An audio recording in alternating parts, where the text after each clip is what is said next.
simplifier les choses, ça serait bien que tout le monde coupe, sa caméra et son son pendant le webinaire et puis, rallume tout ça lorsqu'il ou elle prend la parole.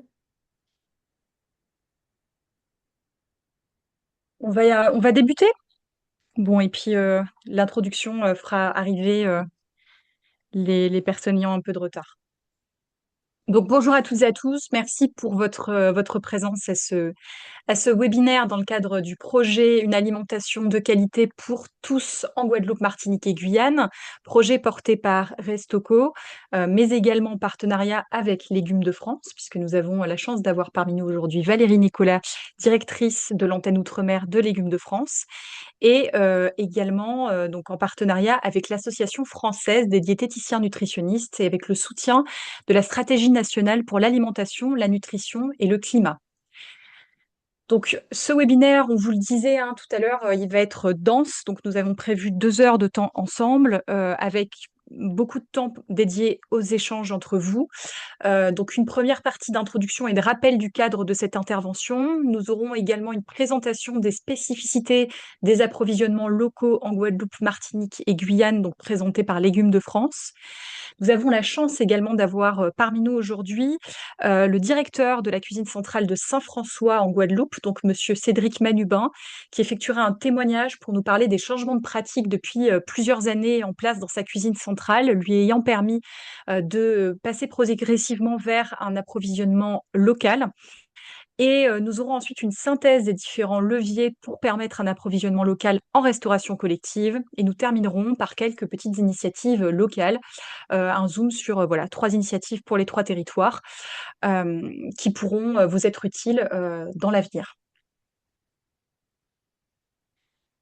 Donc, pour commencer, donc petit rappel du cadre. Donc, vous êtes ici présents dans le cadre de l'accompagnement donc qui est porté par Restocco et soutenu par la SNANC, l'accompagnement à l'amélioration des pratiques en restauration collective en Guadeloupe, en Martinique et en Guyane. Donc, soit vous êtes vous-même responsable ou membre d'une équipe de restauration collective de ces territoires accompagnés, soit vous êtes l'un de nos interlocuteurs privilégiés locaux ou institutionnels. L'objectif de ce webinaire, c'est de pouvoir traiter, comme on le disait, donc des questions d'approvisionnement local, mais on aura aussi 2 autres webinaires dans ce cycle d'accompagnement qui seront prévus. Donc, on le rappelle, l'accompagnement se termine en mars 2027, mais entre aujourd'hui et mars 2027, on aura d'autres temps d'échange ensemble, notamment un temps d'échange, et j'y reviendrai en toute fin de webinaire, qui sera consacré à la lutte contre le gaspillage alimentaire et qui sera porté par le service formation donc, de mon association Restocco. Et nous aurons également des temps d'échange dédiés à l'accompagnement, à l'évolution des habitudes alimentaires, mais aussi à l'équilibre alimentaire qui seront portés notamment par l'AFDN. Donc, pour commencer, petit point, je dirais, d'introduction sur le cadre général réglementaire, notamment en matière de loi Egalim et climat et résilience, et donc en ce qui concerne spécifiquement les approvisionnements de qualité. Donc, il faut noter que, vous le savez, vous n'avez pas les mêmes seuils imposés dans le cadre de la loi Egalim qu'en Hexagone. Les seuils jusqu'à présent des approvisionnements en label Egalim et en label bio étaient de 20% jusque-là en fin 2025 et de 5% respectivement. À partir de 2026 et jusqu'en 2029, il faudra atteindre 35% donc de vos pourcentages d'achat en label Egalim pour pouvoir voilà, rentrer dans les clous de cette réglementation et 10% de produits labellisés bio. Donc, petit rappel également, il est important que vous puissiez créer votre compte si ce n'est pas déjà fait sur le site internet de ma cantine et surtout que vous réalisiez votre télédéclaration annuelle. Donc, pour rappel, c'est une obligation légale. Chaque année, vous devez télédéclarer vos approvisionnements, c'est-à-dire indiquer, eh bien, j'ai tant en termes d'achat, de pourcentage d'achat en label de qualité bio, en label de qualité RUP pour telle famille de produits. Vous devez le télédéclarer sur le site internet de ma cantine. Si vous avez des difficultés pour effectuer cette télédéclaration, parce que c'est la première fois que le réaliser, par exemple, et que vous ne savez pas trop comment vous y prendre, vos interlocuteurs privilégiés sont les DAF de vos territoires. Donc, on vous a indiqué les contacts sur cette diapositive. Évidemment, nous vous transmettrons le diaporama à l'issue de ce webinaire. Donc, vous pourrez avoir accédé aux différents liens. Et là, par exemple, on vous a remis le rappel des différentes mesures de la loi Egalim et climat et résilience. Donc, ce petit résumé qui a été fait par le Conseil national de la restauration collective, le CNRC. Donc, vous pourrez cliquer sur la photo et vous aurez accès directement au PDF. Alors, je vais laisser la parole à Valérie pour nous parler un petit peu plus. Eh bien, finalement, dans le cadre de cette loi Egalim, on parle de labels de qualité, mais quels sont les labels de qualité qui sont conformes à Egalim et qu'on retrouve sur vos territoires? Bah, bonjour à tous, merci Virginie pour cette introduction. Oui, donc les trois démarches qualité qu'on retrouve principalement sur les territoires ultramarins, bah, surtout Guadeloupe, Martinique et Guyane, sont la certification haute valeur environnementale, donc HVE. On retrouve également l'agriculture biologique dans une moindre mesure, parce que vous connaissez les difficultés de conduire en agriculture biologique sur nos territoires, avec les températures importantes et l'humidité importante qui sont très favorables au développement des ravageurs. Donc on a une difficulté d'avoir des productions en agriculture biologique, mais on en trouve quand même sur les territoires, essentiellement en maraîchage d'ailleurs. Et puis, on a le développement, principalement en Guyane, du label RUP, label Région ultrapériphérique, qui est référence, en fait, qui est référencé sur les cahiers des charges par la préfecture et qui a cette spécificité sur la Guyane d'avoir une branche qualité. Donc, c'est pas seulement l'aspect local de la production, mais bien un cahier des charges de qualité. Donc, si vous souhaitez vous rapprocher de vos DAF, évidemment, pour avoir la liste des exploitations qui sont certifiées HVE, AB ou RUP. N'hésitez surtout pas, on vous a mis la liste on vous a mis des liens en fin de webinaire, vous aurez accès à tout ça quand vous aurez le PowerPoint. Ce qui est important de rappeler, c'est que quel que soit l'HVE ou le RUP, on se retrouve préférentiellement avec des structures collectives qui sont engagées dans ces démarches. On a assez peu de producteurs indépendants, on y reviendra après. En agriculture biologique, on a des producteurs qui ne sont pas engagés dans des démarches collectives et des producteurs qui sont engagés dans des démarches collectives. C'est une démarche on constate avec une dynamique un peu différente. Mais en tout cas, ce qu'il faut que vous sachiez, c'est que lorsque vous vous approvisionnez auprès de structures collectives, que ce soit en Guadeloupe, en Martinique ou en Guyane, vous avez de très très très fortes chances qu'elles soient engagées dans l'une ou plusieurs de ces trois démarches. Donc, pour résumer rapidement ce que je suis en train de dire, grosso modo, pour respecter les contraintes de la loi Egalim, lorsque vous vous approvisionnez dans une structure collective, vous êtes quasiment certain de répondre aux exigences. Sachant qu'il y a également, vous le savez certainement, hein, la loi Egalim prévoit également de pouvoir comptabiliser d'autres produits sans label de ce type, mais qui répondraient à des critères dits de performance environnementale dans lesquels on pourrait intégrer à terme des produits locaux en justifiant en fait leur performance environnementale, leur moindre impact carbone. Mais pour le moment, on est toujours en attente d'avoir une méthode pour savoir précisément comment sécuriser ce critère d'un point de vue réglementaire.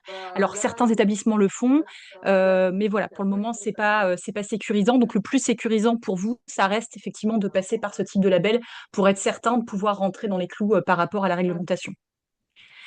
Alors, Valérie, du coup, tu es directrice de l'antenne Outre-mer de Légumes de France. Mais qu'est-ce que Légumes de France? Donc, Légumes de France est une fédération syndicale qui va fêter ses 80 ans en 2026. Sortis de la guerre, les producteurs de légumes français ont souhaité se réunir tous ensemble pour pouvoir parler au pouvoir public et défendre leurs intérêts. Donc, c'est la mission principale de Légumes de France au niveau national. On représente les intérêts, on défend les intérêts de 32 000 exploitations grosso modo, donc c'est assez important. Et en 2019, a été créée une antenne spécifique pour les Outre-mer, donc que je dirige depuis lors. Et cette antenne a une activité qui est un peu différente de ce qu'on fait au niveau national, différente mais complémentaire, qui est d'accompagner vraiment les volontés pour que les territoires ultramarins tendent vers l'autosuffisance alimentaire des produits locaux. On va pas partir sur de l'autosuffisance sur de la pomme de terre, de la pomme ou de la carotte, c'est pas ça. Mais par contre, travailler, faire que les gens travaillent ensemble pour atteindre de l'autosuffisance, notamment sur de la patate douce, du concombre, du melon, etc., etc. Et nous intervenons sur tous les maillons de la diversification végétale. On travaille sur tout sauf canne, banane et élevage. Voilà. Qui est-ce qu'on accompagne et qui sont nos adhérents? Donc, nos adhérents sont des organisations de producteurs, des associations de producteurs, des producteurs directement, mais également des interprofessions telles que l'IFIVEG en Guyane ou l'ARIFEL à La Réunion. Et on on travaille avec eux sur de la structuration de filière, donc notamment la structuration de la filière mangue en Guadeloupe. Tout récemment, on a été sollicité pour accompagner la structuration de la filière cacao en Guyane. Voilà, on les accompagne sur de la veille réglementaire, sur de la gestion de projet, de la stratégie dans l'organisation du fonctionnement, du rapprochement, de la mutualisation, essentiellement sur la mutualisation de main-d'œuvre, de matériel, d'achat, enfin vraiment tout ce qui peut faire que les dynamiques soient confortées. Et nous travaillons également à la représentation de nos adhérents dans les discussions avec les pouvoirs publics, qu'ils soient locaux ou nationaux. Donc, ministère de l'Agriculture, ministère des Outre-mer, France Agrimaire, etc. Collectivités territoriales, EPCI, régions. Et en somme, l'accompagnement est à la carte en fonction des besoins. Il n'y a pas, c'est pas cadré, c'est on s'adapte en fonction des besoins et des autres, des uns et des autres. Et nous travaillons avec Restocco, excuse-moi Virginie, j'avais oublié de le dire, nous travaillons avec Restocco parce que Restocco et Légumes de France sont toutes les deux des familles de l'interprofession des fruits et légumes frais Interfel. Et donc on travaille dans ce cadre-là aussi au niveau beaucoup plus global. Et alors, du coup, quelles sont les spécificités de l'approvisionnement local en Guadeloupe, Martinique et Guyane, Valérie? Alors déjà, Donc qu'est-ce que l'approvisionnement voilà, local? ce qu'un un approvisionnement local, parce que souvent quand on échange avec vous tous, hein, l'approvisionnement local, et puis Virginie s'en est aperçue aussi dans ces rencontres préparatoires ou de la première partie de l'étude. Le local, c'est vraiment un approvisionnement à l'échelle du territoire. On va mettre local en opposition à de l'importation des îles voisines. Donc évidemment, quand on parle Guadeloupe ou Martinique, ben, ça c'est du local. Quand on parle Dominique, Costa Rica, République dominicaine, Sainte-Lucie, là, c'est plus du local. C'est plus du local. Quand on parle Brésil ou Suriname, c'est pas du local. Quand on parle Hexagone, c'est pas du local. Alors, Hexagone, il y a les mêmes contraintes de production que Guadeloupe, Martinique et Guyane. Brésil, Suriname, Dominique, République dominicaine, Costa Rica ou autre, je ne vais pas vous annoncer un scoop en vous expliquant que les contraintes de production et la réglementation phytosanitaire notamment sont loin d'être les mêmes. Donc, même un bio qui vient de Colombie ou du Costa Rica, c'est pas une production qui répond. Alors, ça a le certificat bio, on est bien d'accord, mais c'est pas le même cahier des charges que le bio de l'Union européenne au cahier des charges auquel sont contraints les producteurs des départements et régions d'outre-mer. Donc le local, quand on est en Martinique, qu'on est à Sainte-Anne, eh ben, la production du Lorrain, c'est du local. Quand on est en Guadeloupe, quand on est à Marie-Galante, la production de la Guadeloupe continentale, c'est du local.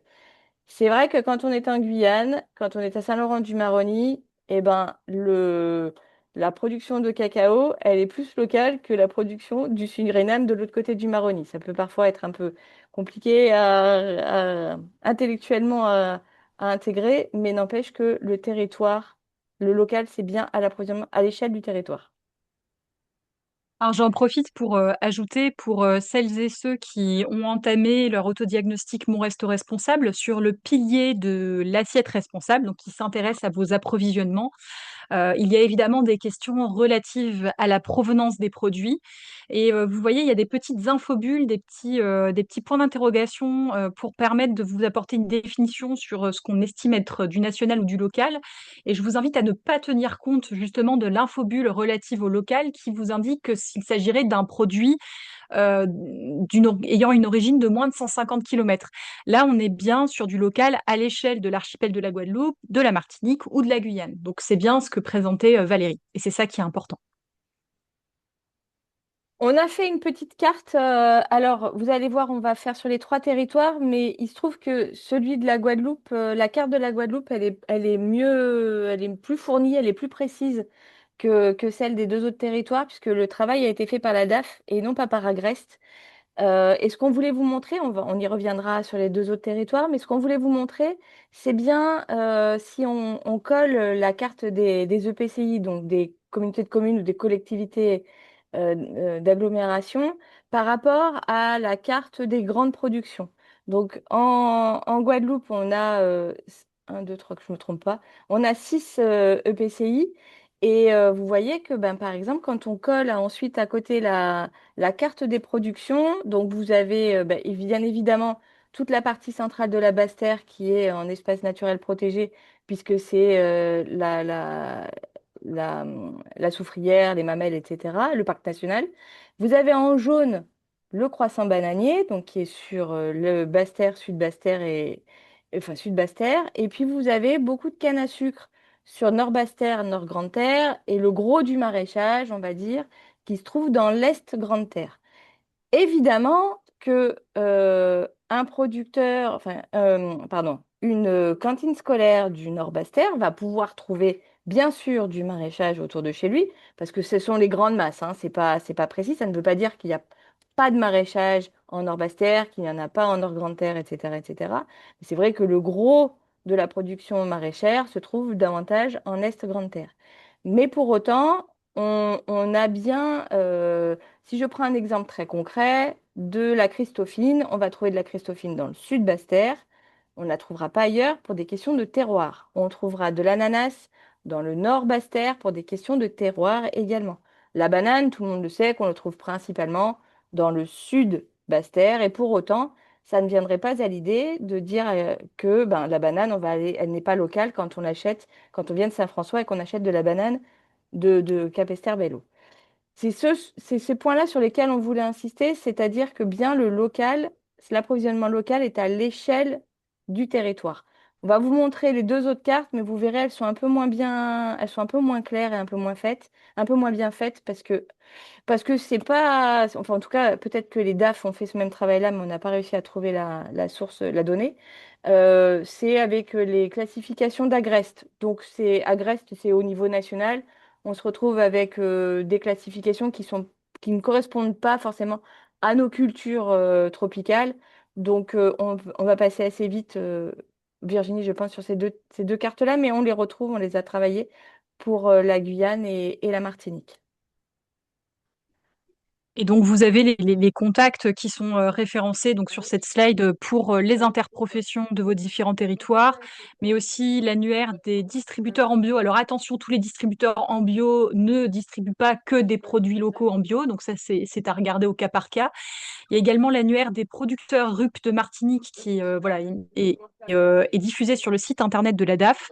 Et vous aurez également des informations sur les organisations de producteurs et les filières présentes sur vos territoires de diversification végétale et animale sur le site internet de l'ODADOM qui est référencé sur le lien juste en dessous.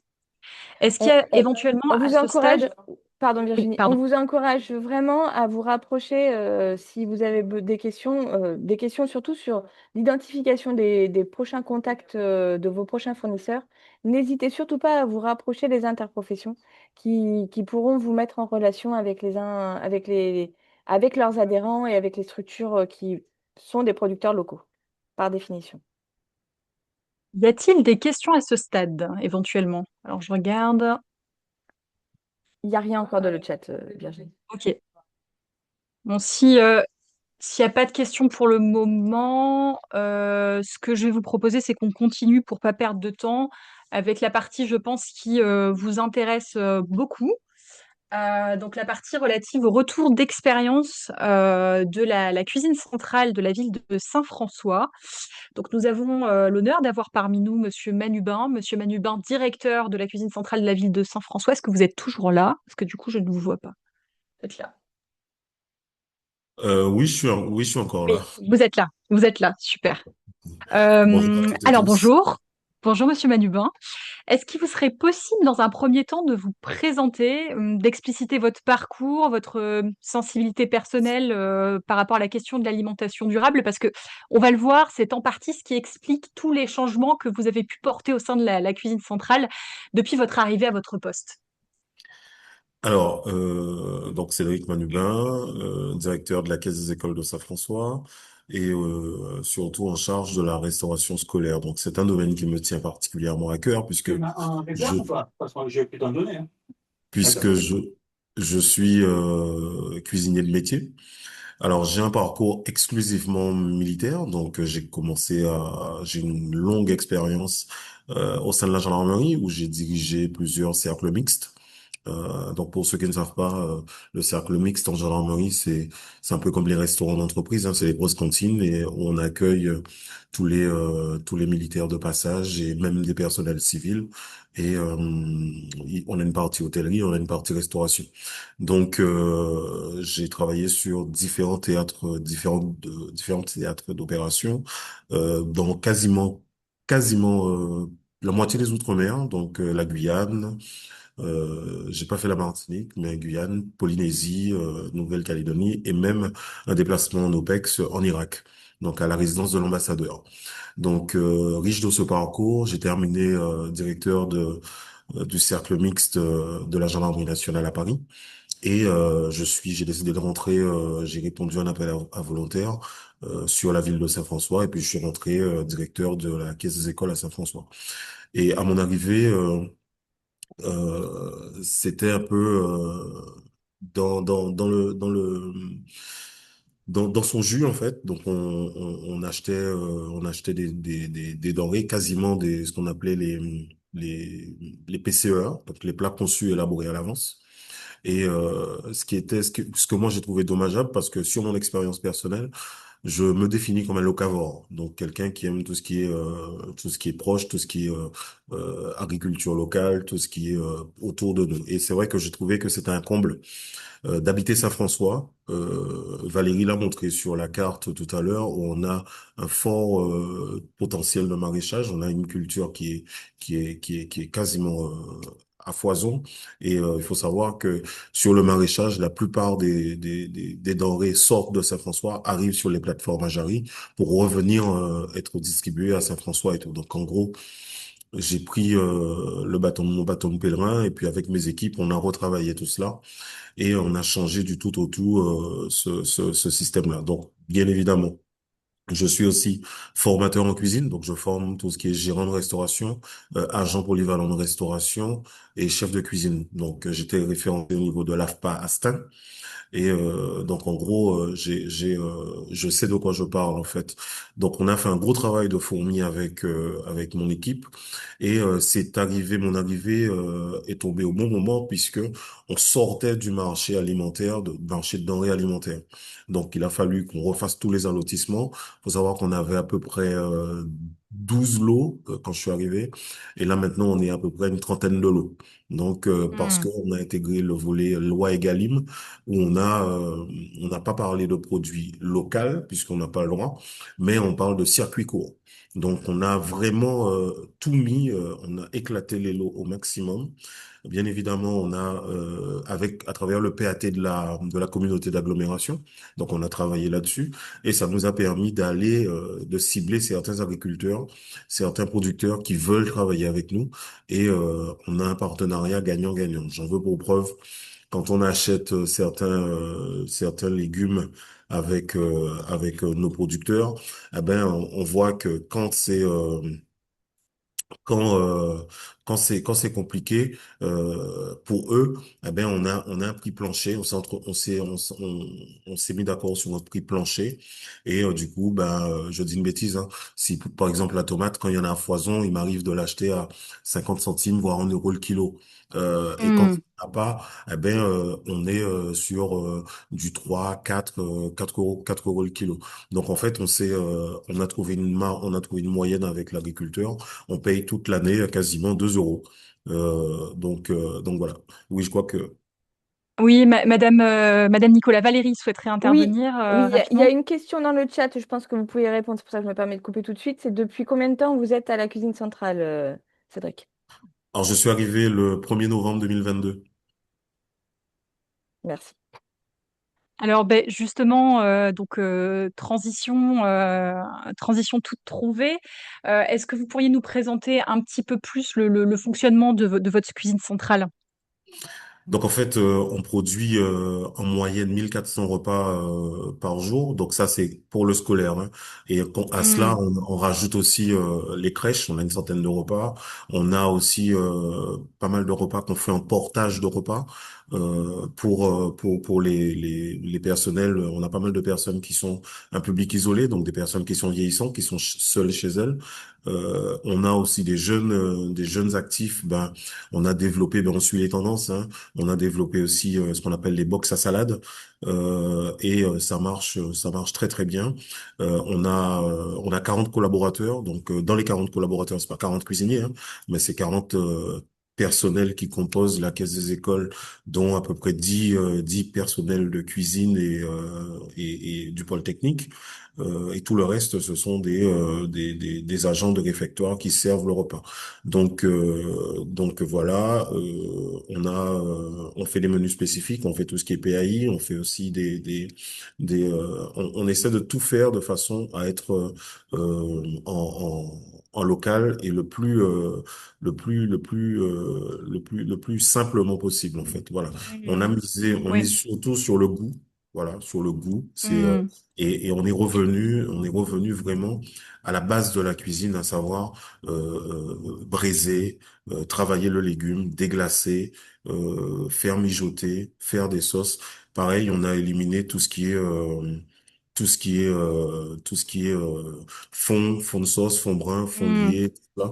On Donc en on fait, va y revenir juste après. Là, vous spoilez un peu la partie suivante. Attention. Alors, justement, donc là, on vient de voir ce que je trouvais intéressant au niveau du fonctionnement de votre service de restauration, c'est qu'effectivement, vous avez différents publics. Vous avez des enfants, mais vous avez voilà aussi du public isolé, des jeunes actifs du centre-bourg auxquels vous proposez voilà un service alternatif de livraison de box repas. Et donc, au sein de votre fonctionnement, du coup, est-ce que vous êtes parvenu à introduire des produits locaux? Alors, bon, on imagine que si vous intervenez maintenant, c'est que la réponse est oui.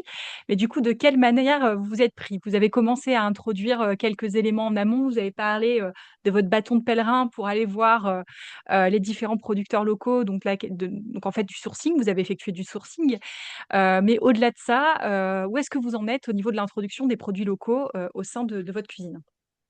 donc alors, comme c'est écrit sur le slide, hein, donc tout ce qui est on a vraiment commencé par à petite échelle, à savoir les menus des crèches, parce qu'en gros c'est une centaine de repas et on s'est dit voilà, on est monté crescendo en essayant de faire de plus en plus d'avoir une agriculture, une alimentation qui quasiment touche le 100% local. On ne pourra pas parce que quelquefois on introduit du riz, on introduit aussi des pâtes et tout cela.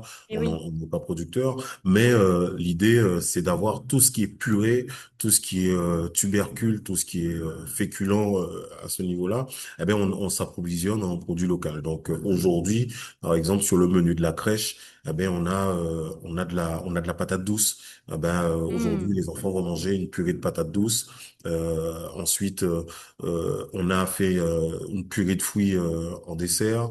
On travaille là-dessus. En entrée, on a fait, on fait des petites compotes, on fait des petits cakes, on fait pour ceux qui mastiquent, bien évidemment, hein, pas les bébés. Mais Oui. on a tout cela. Donc en fait, aujourd'hui, et même pour le cuisinier, donné, eh ben, ça lui change de la routine parce qu'en fait, il voit autre chose et ça lui donne des idées. Et une fois qu'on a eu, ils étaient convaincus de ce qu'ils faisaient pour les crèches, eh ben, on l'a amené petit à petit sur le scolaire. Le scolaire, par exemple, quand on faisait des ratatouilles ou des poêlés de légumes, eh ben, on achetait des sachets, sans citer la marque, hein, Bonduelle aussi, en surgelé. Eh ben, on a commencé à travailler avec on a travaillé avec les agriculteurs pour avoir un calendrier de plantation et de récolte. Donc en gros, on sait que à telle date, on pourra avoir de la tomate, on pourra avoir des courgettes, on pourra avoir d'autres aliments. Eh bien à ce moment-là, ben on établit nos menus en fonction de cela et ce qui fait que on a ce maillage-là. Tout ce maillage-là est essentiel pour qu'on puisse réussir dans cette mission-là. Et aujourd'hui, le coût d'achat de mes matières premières, eh ben, il est stabilisé et je paye quasiment moins cher ce que je fais en local que ce que j'achetais en produits transformés. Donc voilà. Hmm. Ouais, c'est très intéressant. Donc oui, la question de la saisonnalité qui est complètement prise en compte parce que bah, vous travaillez directement avec les producteurs, donc vous êtes en capacité de savoir, comme vous l'avez dit, le calendrier de la production et de vous ajuster vos menus en fonction. Donc je ne crois pas qu'on l'ait mentionné, mais du coup vous êtes en achat local pour des produits de maraîchage, Ouais. mais aussi pour la viande et pour le miel. Et vous avez mentionné quand on a échangé ensemble que parfois vous effectuez du glanage avec vos équipes. Ah oui, on a un partenaire avec lequel on travaille pour tout ce qui est pastèque et donc on prend les pastèques chez lui et puis quelquefois quand il y a trop de pastèques, ben il nous appelle, il nous dit voilà vous pouvez venir, j'ai des pastèques, est-ce que ça vous intéresse? Donc on part avec l'équipe, là à ce moment-là c'est nous qui allons les récupérer, donc on fait ça sur une espèce de journée détente, hein, donc on fait une petite journée détente et puis avec les collaborateurs, on prend nos bottes et puis on y va, on récupère les pastèques et voilà. Donc l'agriculteur, Ok. ça lui coûte plus cher que ça lui coûte plus cher de récolter que de faire du glanage. Oui, Donc il préfère laisser bien pourrir. sûr. S'il a trop, il préfère laisser pourrir sur le site et voilà. Ce serait quand Donc même nous, on dommage. Donc oui, récupère. ça fait un temps intéressant de cohésion d'équipe en même temps. Et ouais, Voilà. c'était la première fois que j'en entendais parler, donc je trouvais ça intéressant de le mentionner. On vous a mis à chaque fois des exemples de menus. Là, vous avez le menu adulte de la semaine dernière. Et on voit effectivement à mentionner des produits du territoire, melon, pastèque. Là, je vois giromont, poyo. Et donc, du coup, on a parlé du sourcing parce qu'évidemment, vous êtes soumis au marché public. Donc, on a parlé du sourcing que vous avez effectué en amont. On a aussi parlé de l'allotissement en tout début de présentation. Vous l'aviez mentionné, hein, que auparavant, j'ai noté, vous étiez une douzaine de lots avant votre arrivée. Et aujourd'hui, vous êtes à une trentaine de lots différents. Donc, l'allotissement qui permet à plus d'organisations de producteurs locales de répondre à votre marché. Est-ce que vous pourriez nous en dire un petit peu plus? Parce que là, vous êtes au moment de la parution, c'est ça, du marché à Saint-François? Alors là, on est en train de finaliser avec la cellule commande publique et normalement, il sort d'ici 2 semaines. Là, normalement, Hmm. le marché il va paraître. Et donc en fait, Donc, effectivement. la tâche elle a été vachement facilitée aussi parce que j'arrive, le marché il est fini et du coup ça peut permettre dans le cadre du sourcing de mettre en place des choses, essayer des choses et puis mieux cibler lorsqu'on rédige le marché. Donc voilà, faut savoir que le marché qu'on avait, c'était un marché subséquent, un truc à millefeuille c'était imbuvable. Et là, ben on passe sur un accord cadre à bonne commande et puis voilà, quoi, multi-attributaire et puis voilà, basta. On fait quelque chose de simple, d'efficace et ensuite et ça permet en fait de cibler chaque prestataire qu'on veut. Même si il répondra dans le cadre de l'appel d'offres, mais Bien sûr, on, bien on sûr. Hmm. sait que par exemple un lot de pastèques en circuit court, j'ai pas 250 personnes qui vont y répondre quoi. Donc Hmm. Tout à fait. donc Hmm. voilà. Et donc, il y a eu aussi un gros travail depuis votre arrivée sur les économies, en fait, hein, le budget, et la question notamment des délais de paiement, parce qu'on en va en reparler à nouveau hein, tout à l'heure, notamment avec Légumes de France. Mais il est absolument essentiel d'être OK au niveau des délais de paiement et de ne pas être trop long pour permettre aux producteurs de pouvoir investir dans eh bien, le travail à nouveau de la terre pour la production suivante, en fait. Sinon, c'est pas possible, ils n'ont pas assez de trésorerie. Alors, où est-ce que vous en êtes du coup par rapport à ça, à Saint-François? Mais aujourd'hui, alors, pour un peu la genèse de l'histoire, moi, quand je suis arrivé, la caisse des écoles il y avait 2 millions d'euros de déficit. Donc, à cela, est passé la crise Covid. Ensuite, il y a eu, ils étaient dans un marché public de denrées alimentaires qui était déséquilibré. Par exemple, la plus grosse, bon, je veux pas dire gabegie, oui, que j'ai vu, c'est que on arrive, un producteur de fruits et légumes, un prestataire de fruits et légumes, il vous met les tomates, donc il est le seul hein, à avoir répondu, il a eu le marché, donc il a les tomates, il vous les vend sur son BPU à 5,50 €. Donc lui, quand il l'achète à 50 centimes, ben, il vous bombarde de tomates, et quand les tomates, ben, il y en a pas, elles sont à 3,50 €, ben, il vous dit qu'il y en a plus. Donc, il vous Mmh. rebascule sur quelque chose qu'il a et tout. Donc, en gros, il faut savoir que ce prestataire-là, quand je suis arrivé en novembre 2022, on avait un protocole transactionnel avec lui et on lui devait quasiment 160 000 euros. Donc, voilà. Donc, il a fallu, on ne pouvait pas continuer comme ça. Et puis, euh, l'avantage que j'ai eu, c'est que je suis formateur en cuisine et du coup, je suis cuisinier aussi. Donc, en fait, on a fait un vrai travail d'aller à la source, de retravailler les menus. Par exemple, les menus VG, on met un menu végétarien par semaine, c'est le mardi. Et avant, on achetait tout ce qui était croque végétal, galettes de soja et compagnie. Ben, on a arrêté tout cela parce que déjà d'une, ça coûte bonbon. Et ben on s'est vraiment tourné sur le travail des légumineuses. Donc on fait par exemple des colombos de pois, on fait des millefeuilles, des parmentiers avec des légumes. On fait des ratatouilles, mais en fait on travaille vraiment le légume à sa plus simple expression. Par exemple quand on fait Mmh. des dalles de lentilles, on fait de la lentille consommée. Ben pour rappeler la saucisse, eh ben on prend de la carotte entière qu'on coupe à deux tiers et ça nous fait on la met dedans et puis ça nous fait un visuel avec une carotte et qui remplace un peu la saucisse. Donc ça Mmh. aussi, personnel a été formé là-dessus, je les ai formés là-dessus et aujourd'hui, ils sont vraiment vraiment enjoués parce que le même cuisinier aujourd'hui peut faire du scolaire, demain peut faire de la salade, après-demain peut faire du chaud pour de la prestation en portage. Et on a aussi des prestations traiteurs qu'on fait pour la mairie.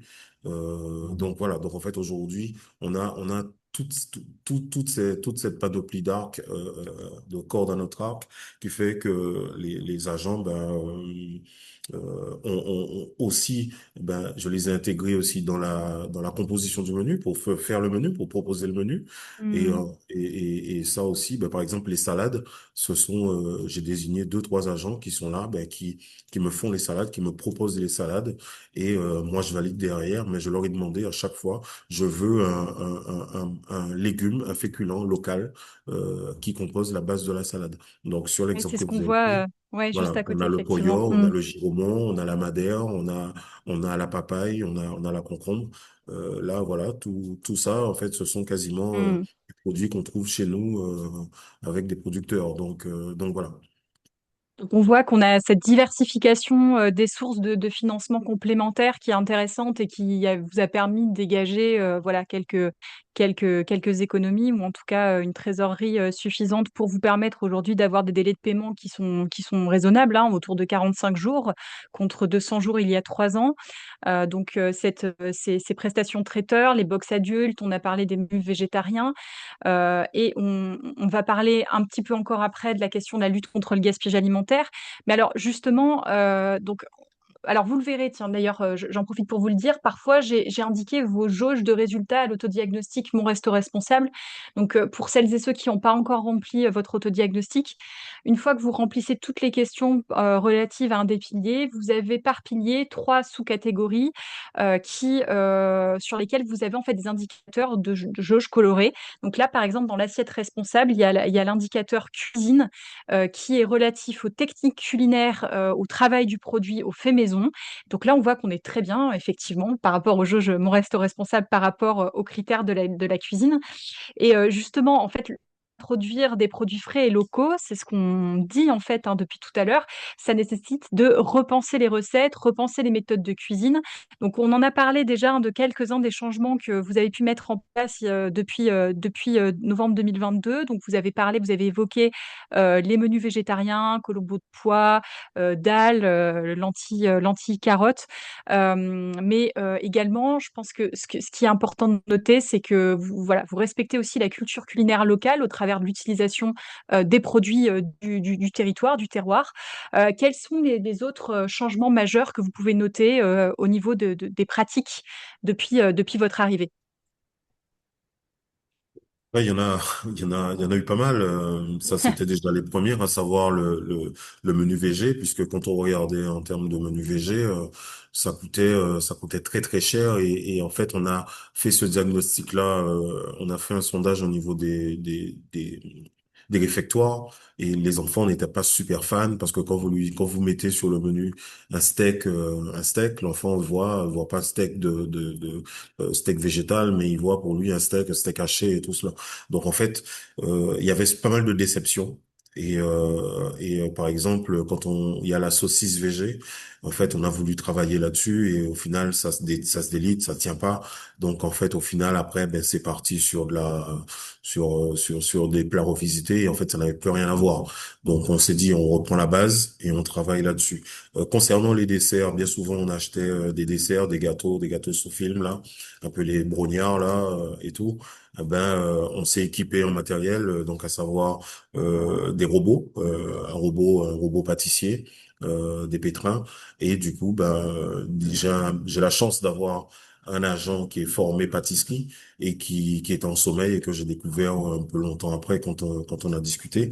Je lui ai demandé de me faire d'identifier quels étaient ses besoins et on a travaillé sur un robot.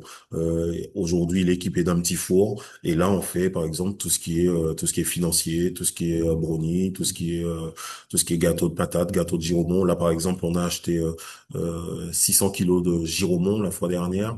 Le giromont, on l'utilise de plusieurs façons. Donc, on a fait une giromonade, on a fait un gâteau au giromont, on a fait du riz au giromont avec, et pour les crèches aussi, ben ils ont eu leur petite purée de giromont accompagnée voilà. En fait, on travaille le produit sous toutes ses coutures et on a même testé de manger avec la peau, puisque pour voir comment un peu comme le potimarron et tout ça. Et c'est vrai que c'est bien passé et on va développer cela et trouver comment on peut travailler là-dessus. Donc voilà, donc il y a eu pas mal de changements. On a vu aussi on sait que quand on met des légumes, ben forcément les enfants, ben les légumes, c'est un peu, ça rebute un peu. Donc on a travaillé sur les épices. On a diminué l'apport en sel pour les enfants et on travaille sur les épices. Donc les épices que les enfants, euh, Saint-François, c'est une terre où c'est baigné par les épices, hein, savoir culturellement, hein. On a une majorité d'Indiens, donc les épices du style curry, cumin, tout cela, c'est quelque chose qui connaissent, donc ce sont des goûts qu'ils connaissent et on a intégré cela quand on fait des préparations culinaires et on voit que ça prend un petit peu et puis on a mis en place des ateliers à travers on a répondu à l'appel à volontaire, l'appel à projet France Agrimaire et on a été lauréat du projet et on a des ateliers pour faire découvrir les goûts, pour réveiller des sens et tout ça. Et on met aussi quelquefois en scène un menu. Et on prend par exemple la fois dernière on l'a fait avec On l'a fait avec la patate douce. Eh ben, on coupe la patate douce, on la présente sur la table de différentes façons. Donc, l'enfant peut voir la patate douce brute, épluchée, coupée un peu en brunoise, faite à gros sel, cuisson à l'anglaise. On dit à gros sel chez nous, mais cuisson à l'anglaise. Ensuite en purée, ensuite on a même fait un peu comme les Haïtiens là, des bananes pesées, mais un peu patates pesées quoi. Voilà. Et donc on l'a fait frire et puis voilà. Donc les enfants en fait voient quand on leur parle de patates, ils savent que le légume en fait on peut le manger dans différentes sauces. Voilà. Donc et là pour le mercredi pour les enfants qui sont à la LSH, ben mon pâtissier là, mon boulanger, il est boulanger pâtissier.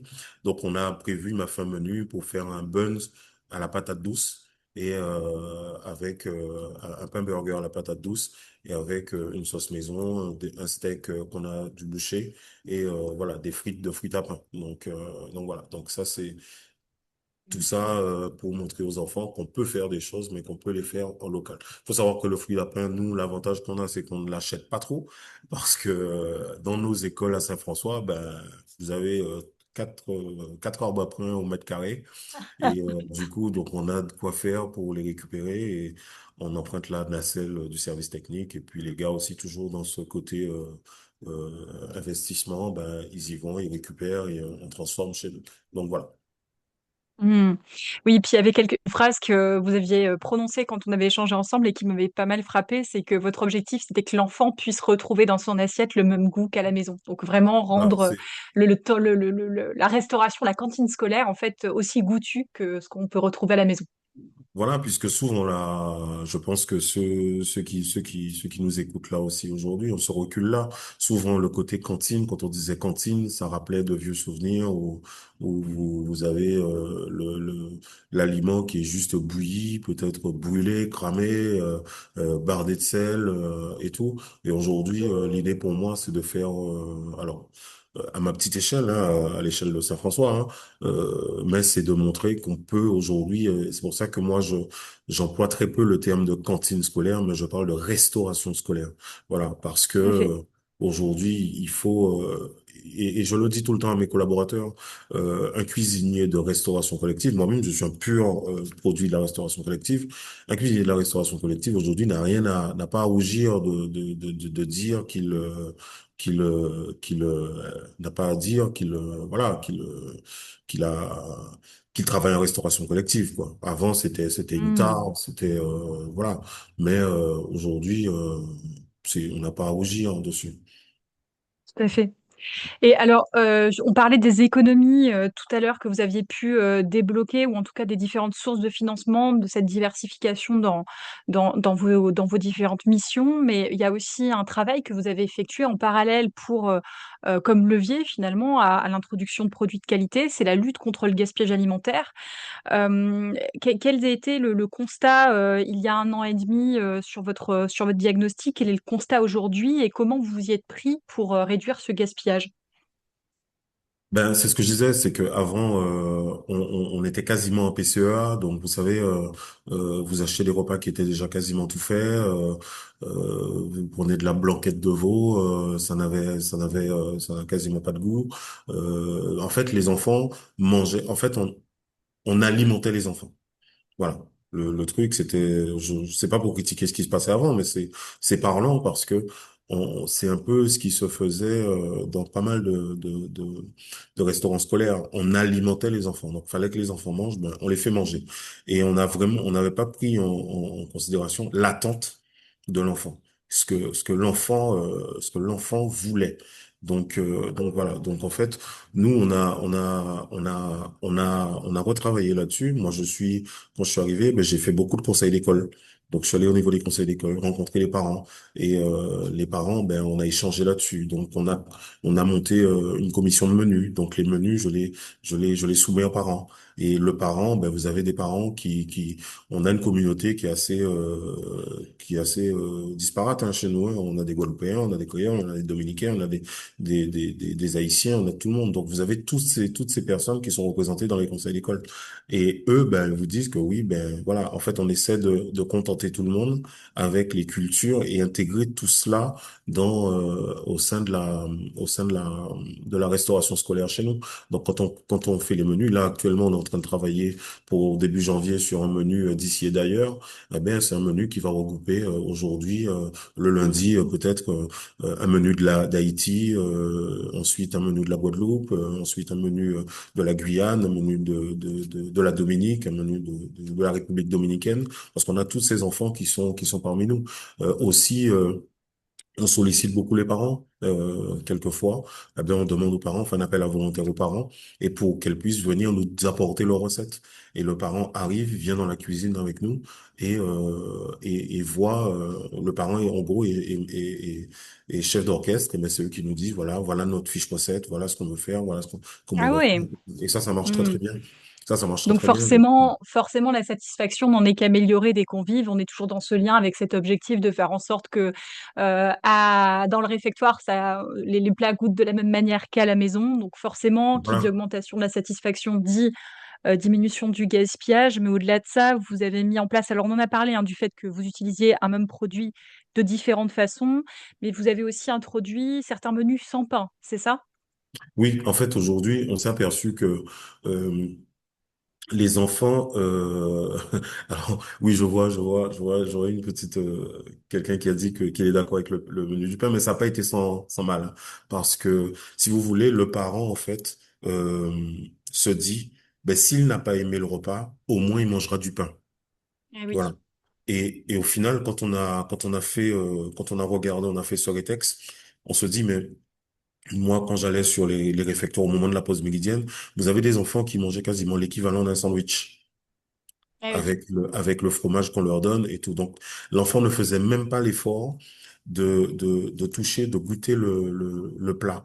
Donc, c'était psychologique. Ben, il y a du pain. On va manger du pain et comme ça, on est sûr. Et même le parent, il vous le disait au départ, vous disait que voilà, que oui, mais au moins l'enfant, il mange quelque chose. Donc, le Oui. fait d'avoir déjà cet échange-là avec les parents lors des conseils d'école et lors des commissions de menu, ben, j'ai pu faire la démonstration que nous avions énormément de gaspillage pour le pain, parce que vous avez un enfant qui va commencer à manger un bout de pain et il va le mettre de côté. Il y a l'autre qui va le toucher, mais il va le mettre de côté. Donc en fait, au final, c'était notre plus gros poste de gaspillage, c'était le pain. Donc on a arrêté et on a remplacé le pain par, pareil sur nos menus. Quand on met en général un légume en plat principal, eh ben on met ce qu'on appelle une entrée grasse, à savoir une part de pizza, une quiche, un cake, un feuilleté, quelque chose qui tient. Et quand on met un féculent en plat, eh ben on met une salade.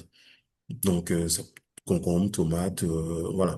On fait même aussi quelquefois des gratins quand on met des légumes en accompagnement. On peut proposer un gratin qui tient au corps et que l'enfant puisse manger. Vous voyez? Donc en fait, on Hmm. a travaillé vraiment sur le menu de façon à enlever le pain. Et aujourd'hui, ça se passe très bien. Ça va faire 1 an et demi qu'on a pris cette mesure-là.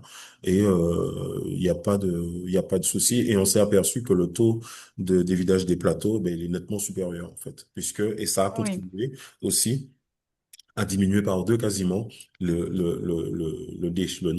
poids des déchets par réfectoire puisqu'on était autour des 20 kilos et là on est autour des 10. Donc bon, peut mieux faire, mais c'est déjà une belle victoire. Et alors justement, vous évoquiez aussi que donc, vous avez une cellule de refroidissement qui vous permet de valoriser aussi les surplus de production, c'est ça, et de les Alors, reproposer autrement. Alors voilà, toutes ces mesures-là, pour qu'elles puissent avoir un sens, il faut que les agents, ils aient du matériel qui suive derrière. Donc on a eu un gros plan d'investissement où on a refait parce qu'avant les agents, par exemple le giromont, ben il l'épluchait au couteau, donc on a investi dans une patateuse. Forcément, quand vous avez quand vous avez un producteur qui vous dit qu'il faut l'aider parce il a je prends l'exemple du Giromont parce que c'est lui qui est en face là, qu'il a du Giromont et tout cela, ben, vous récupérez le Giromont et vous pouvez l'utiliser. Donc, j'ai une grande cellule de refroidissement qui fait quasiment 20 niveaux, comme un four, et Hmm. elle est équipée aussi de la fonction surgélation. Donc, en fait, on peut travailler, mais aussi faire de la surgélation sur certains produits. Donc, on a Oui, investi dans une machine sous vide. Donc, le légume, quand on l'utilise, on le travaille, il est traité. Ensuite, il est mis sous vide et on peut l'utiliser après pour, ben, il est réintroduit dans l'alimentation, par exemple, des crèches, parce que on le fait passer comme cela. Donc voilà. super. Et alors, on l'a évoqué aussi un petit peu tout à l'heure, quand vous parliez de niveau de formation de vos équipes, parce que c'est aussi très important. Vous voyez, on parle de choses très diverses au-delà de l'approvisionnement local, parce qu'en fait, finalement, l'approvisionnement local, c'est un des maillons d'un ensemble qui est complètement cohérent. Et l'ensemble, si on enlève l'un de ces maillons de cet ensemble, ben, tout se casse un peu la figure. Donc, en fait, c'est une logique générale de refonte de l'ensemble du fonctionnement qui a été nécessaire et qui a permis à l'introduction des produits locaux. Et toutes ces actions ne pourraient pas se faire sans vos équipes. Et donc, ce que j'ai senti aussi dans les échanges avec vous, c'est que vous avez vraiment à cœur de valoriser le travail du métier de cuisinier, de valoriser le travail de vos équipes et d'associer vos agents à la réflexion, à une réflexion collective et aux évolutions de vos pratiques.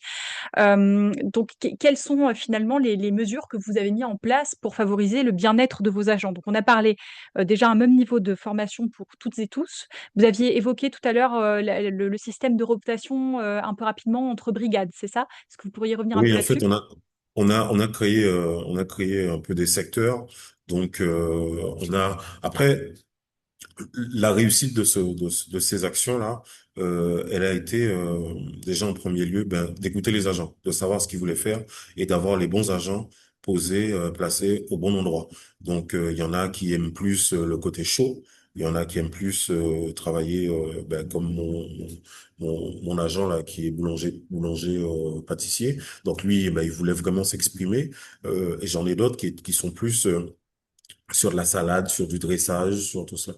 Donc en fait, une fois qu'on a identifié et j'ai sectorisé tout cela, en leur disant qu'aucune tâche n'est exclusive, parce que je ne veux pas qu'ils perdent la main, celui-là va faire que de la salade et que demain, ben, si j'en ai un qui est absent sur le show, ben, on me dit, ah mince, comment ça fonctionne le four, Hmm. comment, euh, comment faire? Donc, non, en fait, moi, j'ai voulu vraiment donner, parce que je ne peux pas faire sans eux même si j'arrive avec toutes mes bonnes idées, tout mon savoir-faire, mais si eux ne me suivent pas, ben le projet il est voué à l'échec. Donc eux ils se sont emparés du dossier et régulièrement ils sont consultés et ils me demandent même d'aller en formation pour pouvoir s'exprimer et pour pouvoir apporter toujours encore plus de satisfaction dans ce qu'ils font. Et aujourd'hui, j'ai des gars qui sont vachement des hommes et des femmes qui sont vachement heureux parce que là, on va travailler sur le budget 2026. Eh ben, on est déjà en train de travailler sur les prochains investissements. Donc, qu'est-ce qu'ils voudraient comme matériel? Qu'est-ce qu'il y aurait comme matériel? Le plan, voilà. Donc, ça, là-dessus, on est très bien. Et eux, eh ben, ils se forment eux-mêmes.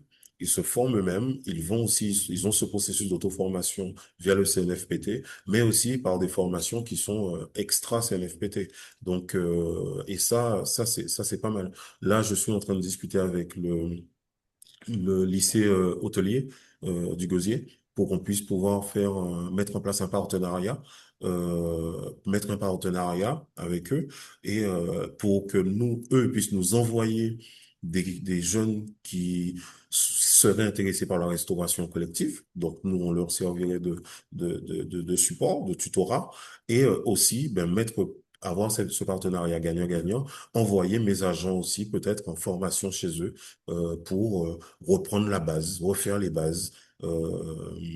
Et puis voilà. Donc, et ça, comme je le dis, c'est une fois que une fois qu'on a réussi à tirer le meilleur des agents, eh ben, moi je suis un directeur heureux et j'ai tous mes convives sont heureux et on n'arrête pas d'avoir des félicitations parce que ça fonctionne et nos agriculteurs, nos prestataires, nos partenaires sont contents. Et moi, le plus important, c'est que quand vous arrivez dans un réfectoire et que vous voyez des enfants qui se lèvent pour demander à être servis, ben pour moi, c'est la plus grande des satisfactions et il n'y a pas mieux, quoi. Après, il faut voir que quand je suis arrivé, on était aux alentours de 1100, 1200 repas scolaires par jour. Aujourd'hui, on est à 1400. On est à 1400. Donc, faut savoir il y a environ 1550 enfants scolarisés sur Saint-François. Donc, pour moi, c'est un très, très bon taux de fréquentation au sein Mm. des restaurants Mais je crois de que la ville. j'ai un peu de difficulté à regarder en parallèle les questions, mais on va bientôt les traiter. Mais je crois qu'il y a une des questions qui traitait ça Oui, oui, j'ai justement, j'ai fait la qui liste, était j'ai combiné les questions ah, super, merci, compilées. Donc, merci beaucoup Valérie.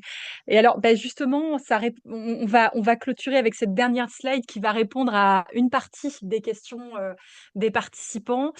Donc là, actuellement, Monsieur Manubin, vous êtes dans les clous hein, par rapport aux obligations réglementaires relatives à Egalim. Vous êtes à peu près à 30% de produits durables. Et votre coût matière, il est entre 1,85 € et 1,90 €, hein, c'est ça? Oui, c'est cela, oui. Voilà, donc ça permettra de répondre à une partie des participants. Et du coup, on va passer à la phase de questions. Questions. Donc, ben, Valérie, du coup, ouais. vu que tu as pris note, je te Alors, remercie. j'ai pris des notes et je les ai regroupées plus ou moins en fonction des sujets. Et puis, évidemment, s'il y a d'autres questions qui découlent des réponses de Monsieur Manubin, il ne faudra pas hésiter à reposer les questions. Sur la partie marché, est-ce que les lots étaient des lots mono-attributaires ou multi-attributaires? Sont ou étaient des lots? Alors, c'est le nouveau, là. Sur le nouveau, c'est un accord cadre à bonne commande, mono-attributaire. Ok. Il y a une question aussi sur la programmation, la mise en place de la programmation, parce qu'on n'a pas trop parlé de ça, de la programmation des achats en fonction de la planification des agriculteurs, enfin avec les agriculteurs. Et une deuxième question qui est un peu en lien, euh, enfin vers quel agriculteur, vers quel type, pardon, de fournisseurs vous tournez-vous? Est-ce que ce sont des agriculteurs individuels, des SICA ou des coopératives, ou des structures conventionnées avec des SICA et des coopératives? Je Alors, en oriente un peu ma fonction, la question parce que. Alors, en fonction des besoins, je sais par exemple que j'ai un producteur qui fait que des aromates. Donc, nous, on utilise beaucoup d'aromates. Donc, tout ce qui est cive, persil, thym et tout. Donc, lui, je sais que je travaille avec lui, il est tout seul.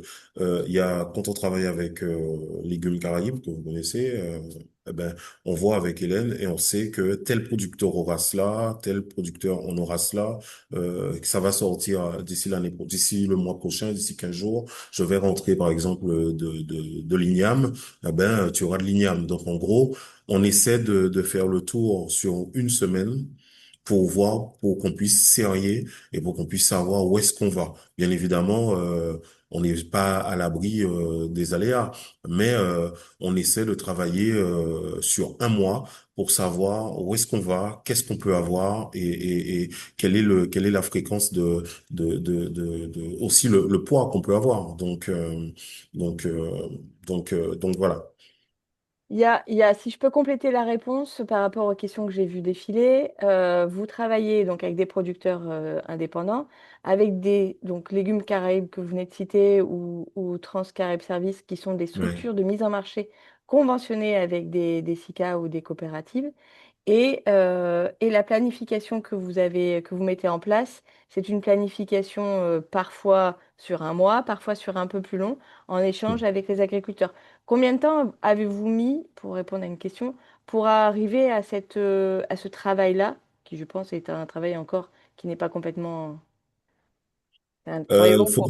Faut compter minimum 6 bons mois pour vraiment arriver à convaincre, puisque comme je le disais, on avait un lourd passif ben, il fallait que je défende ce lot passif. Hein, 2 millions d'euros de dettes, vous avez des dettes de partout, même une cagette vide, on veut pas vous la vendre, vous la prêtez. Donc voilà, donc il a fallu qu'on convainque, il a fallu convaincre, il a fallu être sérieux, donner des gages, faire intégrer les agriculteurs là-dessus aussi. Et voilà, donc c'est vrai qu'aujourd'hui on est reconnu et on est même suivi sur la place. Et j'ai constamment des prestataires, des partenaires qui me demandent pour qu'on puisse travailler ensemble pour nous proposer leurs produits. Donc voilà. Mais l'idée c'est que euh, on puisse tout ce qu'on peut faire en local, eh ben, qu'on puisse le faire dans un cercle concentrique quasiment sur le territoire de Saint-François. Allez, on s'autorise Moule, Saint-François, Sainte-Anne, tout cela. Donc voilà. Ok. Une question encore sur les produits. Avez-vous eu une dérogation de la DAF pour utiliser les produits du jardin, notamment les fruits à pain? Alors non, je pense que Madame Beloche va me tirer les oreilles puisque je sais qu'elle est en ligne. Ah, elle a dit bravo pour tout ce que vous avez mis en place, alors on va dire que déjà elle valide. Non, en fait tout ça aussi ça rentrait en fait dans la démarche un peu anti-gaspi. Euh, vous avez énormément de fruits à pain par terre et le comble c'est que nous commandions du fruit à pain chez un prestataire. Donc on s'est dit bon allez, on va se prendre une petite tape derrière la tête et voilà quoi. Mais bon, j'appelle à la clémence et à la vigilance de Madame Beloche. Si on passe ensuite sur la partie menu, donc là, il y a plusieurs questions qui ont été posées autour des menus. Comment sont élaborés les menus? Est-ce que vous faites appel à un diététicien, une diététicienne? Je les liste hein, parce qu'elles se recoupent un petit peu. Hmm. Quelle est la fréquence des commissions menus et quelle est leur composition? Et puis, combien de menus PAI avez-vous et comment vous gérez ça? Alors, concernant la fréquence pour le... J'ajoute que Madame Beloche a dit pas de souci, l'objectif anti-gaspi est entendu.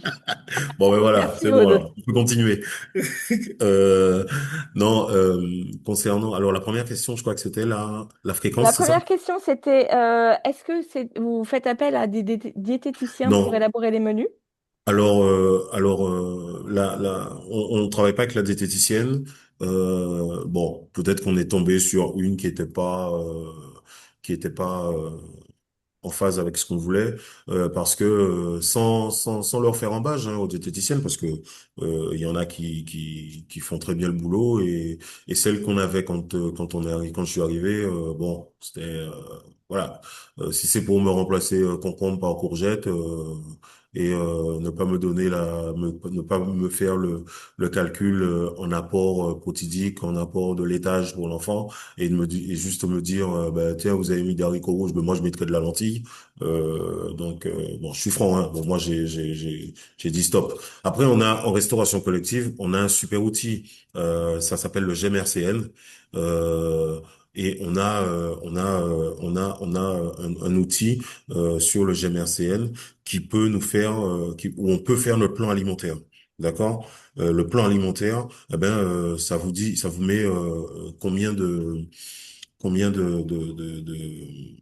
légumes vous avez droit, combien de féculents, et ça vous calcule, en fait, sur chaque menu, si vous êtes bon, si vous n'êtes pas bon, et ça vous dit où est-ce que vous avez les écarts. Donc, en gros, c'est un outil, c'est un super outil, qui est à notre disposition.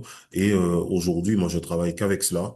Et mes collaborateurs aussi travaillent qu'avec ça. Donc, on n'a pas besoin, c'est le logiciel IMAP, le logiciel IMAP, EM majuscule,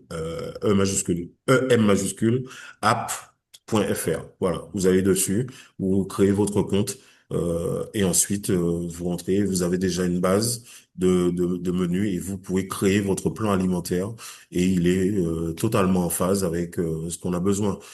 Donc voilà. Alors, de Ok. je communication. rajouterai par ailleurs que justement, on présentera, alors pas EMAP, mais je dirais un équivalent qui est porté par Restoko, qui est gratuit aussi et qui s'appelle Menuco.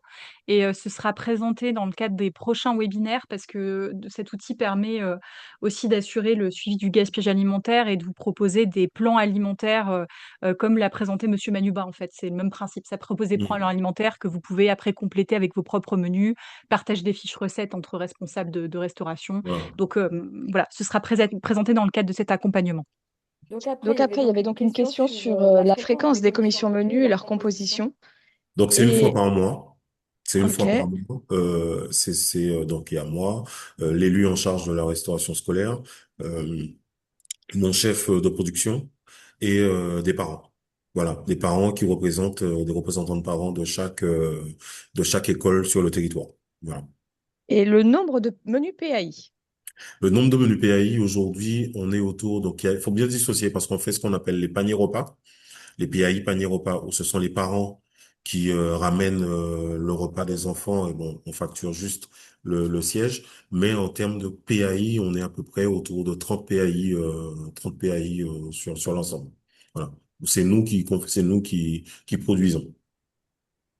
Ok, merci. Et ensuite, deux thématiques complémentaires, deux dernières thématiques qui ont été abordées dans le chat. L'équipement. L'équipement, est-ce que vous avez un équipement spécifique pour la préparation des produits locaux? Et comment vous faites-vous l'entretien de tout ce travail, de tout ce matériel, pardon? Et dernière question le lien entre les actions du PAT et toutes les actions qui ont été mises en place par la Caisse des écoles de Saint-François. Ben, le lien avec le PAT, il est tout fait puisque en fait, mon action, découle de la volonté du PAT où les élus ont vraiment voulu faire quelque chose sur le territoire pour mettre vraiment en avant les produits locaux, ce qu'on a besoin et tout cela et intégrer les agriculteurs locaux pour les faire entrer dans la composition des menus de la restauration scolaire. Donc le lien, je serais tenté de dire évident, puisque c'était déjà une volonté politique et on avait juste à s'inspirer du PAT. Et en gros, ben, on est même, je dirais, un peu plus en avance sur le PAT parce que, pardonnez-moi, parce que toutes les mesures qu'on a mis en place, ben en fait, elles s'inscrivent directement dedans. J'avais invité l'élu en charge du PAT. Bon, elle n'a pas pu se connecter. Malheureusement, elle aurait pu vous en toucher quelques mots. Mais Ah, je suis connectée, hein. ah, Madame Bozus, ah ben voilà, ben voilà. Heureusement que j'ai pas dit de bêtises. Non, Ah ben non, mais en plus, voilà. j'écoute religieusement. Franchement, je suis. Ben, écoutez, bonjour à tous.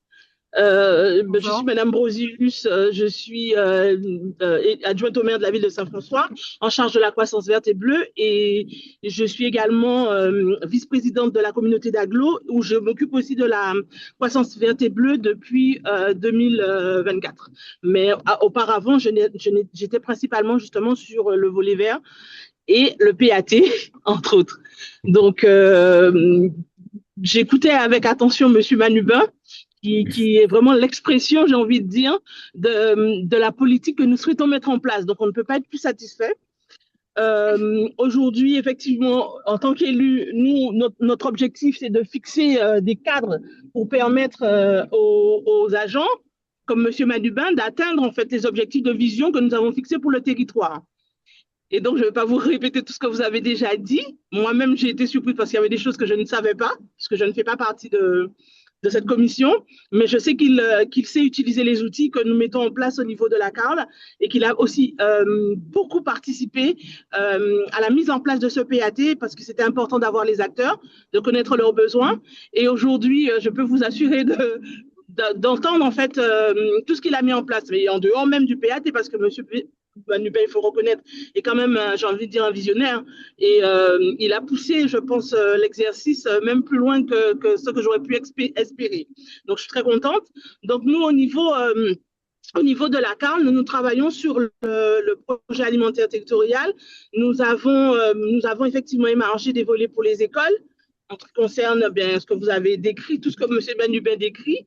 Nous avons également travaillé, ça c'est la ville de Saint-François, mais accompagné effectivement par des partenaires de la CARL et toujours encore dans le cadre du PAT entre autres. Nous avons mis en place des bassins d'aquaponie, mais et là encore, je voudrais saluer, en profiter encore pour saluer M. Manubin, parce que grâce à lui, effectivement, on a pu aller jusqu'au bout de cette production qui consistait à faire l'élevage de poissons en milieu scolaire, parce que c'est inédit, en tout cas, nous n'avons pas eu retrouvé d'exemple de modèles similaires sur le territoire français, et pouvoir permettre à ces enfants de consommer le fruit de la production. Donc, M. Manubin a mis en place, et vous avez vu qu'il a quand même pas mal de cordes à son arc, qu'il bénéficie, en tout cas, on bénéficie de son expertise. Il a pu mettre en place pour nous tout un protocole pour permettre à ces enfants, avec l'aide de la DAF, en tout cas sous contrôle, il a pu mettre en place tout un dispositif, tout un protocole pour permettre à ces enfants de consommer des poissons qu'ils ont élevés, et le processus continue.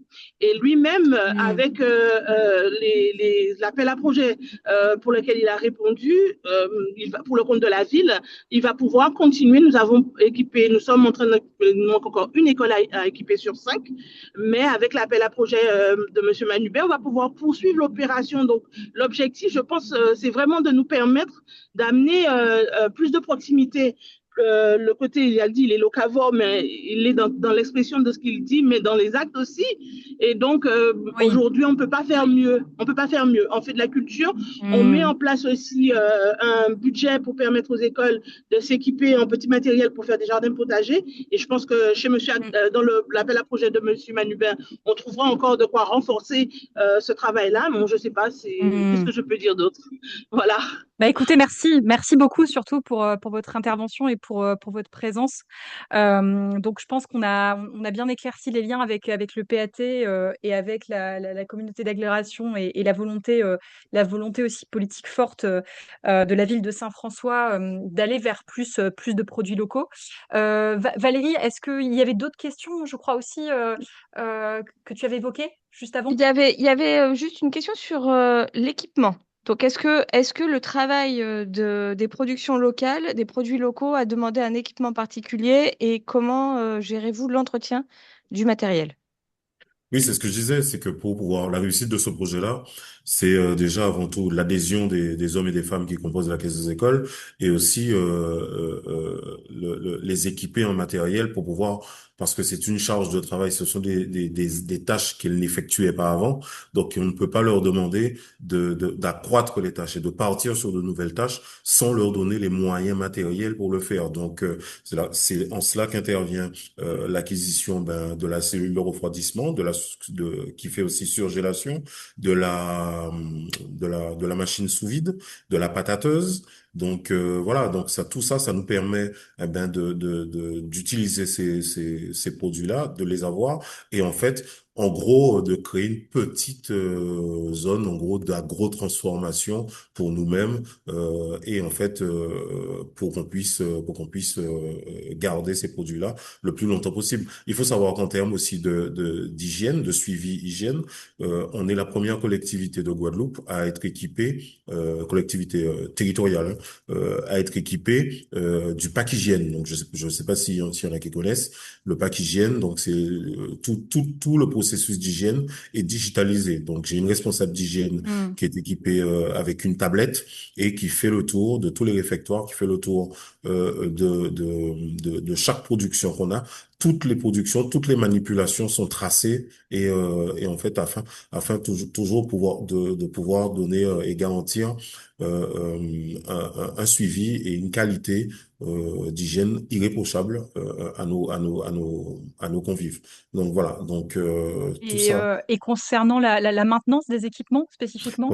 Concernant la maintenance des équipements, on a un prestataire avec qui nous avons contracté, qui dès qu'un équipement a un problème, on a diversifié, on a la maintenance pour le chaud et la maintenance pour le froid. Donc on a un professionnel qui nous suit régulièrement. À chaque petite vacance, nos machines sont révisées pour pouvoir les maintenir dans un état de fonctionnement optimal, et que ce soit pour le froid, que ce soit pour le chaud, constamment on a des clauses de revoyure avec notre prestataire pour pouvoir entretenir nos machines. Donc voilà. Ok. Est-ce qu'il y a éventuellement d'autres questions, Valérie, que tu aurais notées dans Ouais, le chat?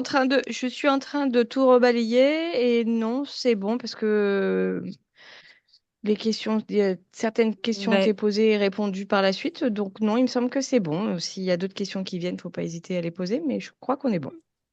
ben, c'est super, on est dans les temps, donc je vous propose qu'on perde pas de temps et qu'on continue du coup sur cette présentation. Déjà, merci beaucoup, Monsieur Manubin, Merci à pour ce vous. temps, pour ce retour d'expérience. C'était vraiment très intéressant et on a eu beaucoup de retours positifs dans le chat. Donc voilà, je suis très contente de cette intervention. Je pense que ce témoignage sera utile à beaucoup d'établissements. Donc merci. Merci à tous.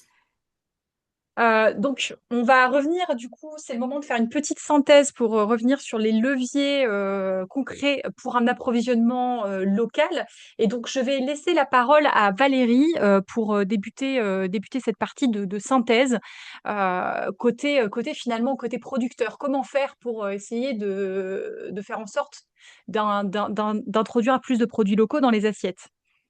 Alors, bah merci Virginie. Ce qui est important, et ça a été...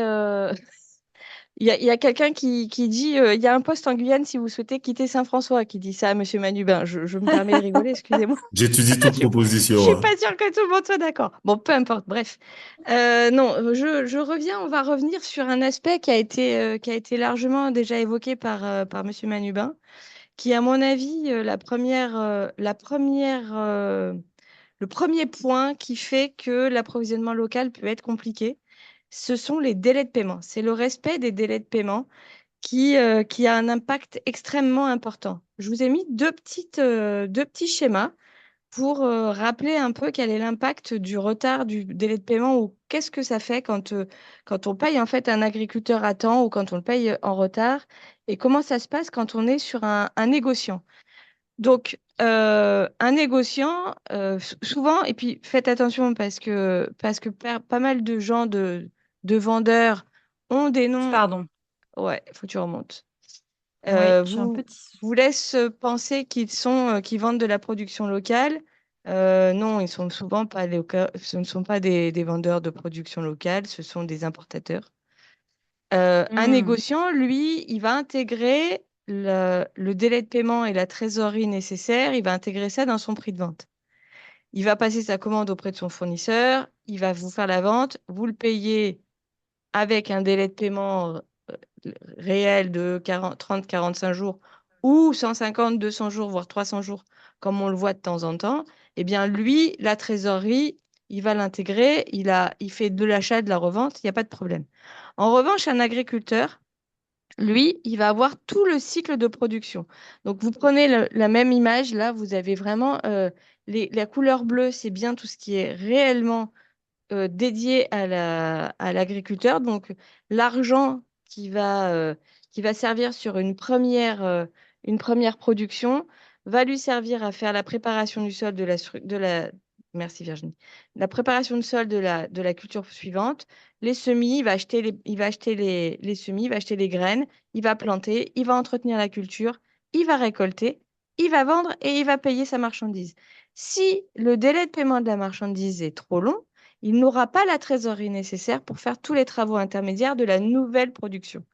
Et quand on dit producteur ou quand on dit SICA coopérative, c'est la même chose parce que les structures collectives auxquelles vous achetez, les organisations de producteurs ou les structures de commercialisation rattachées à des coopératives ou des SICA, vont payer l'agriculteur dès que le client l'aura payé.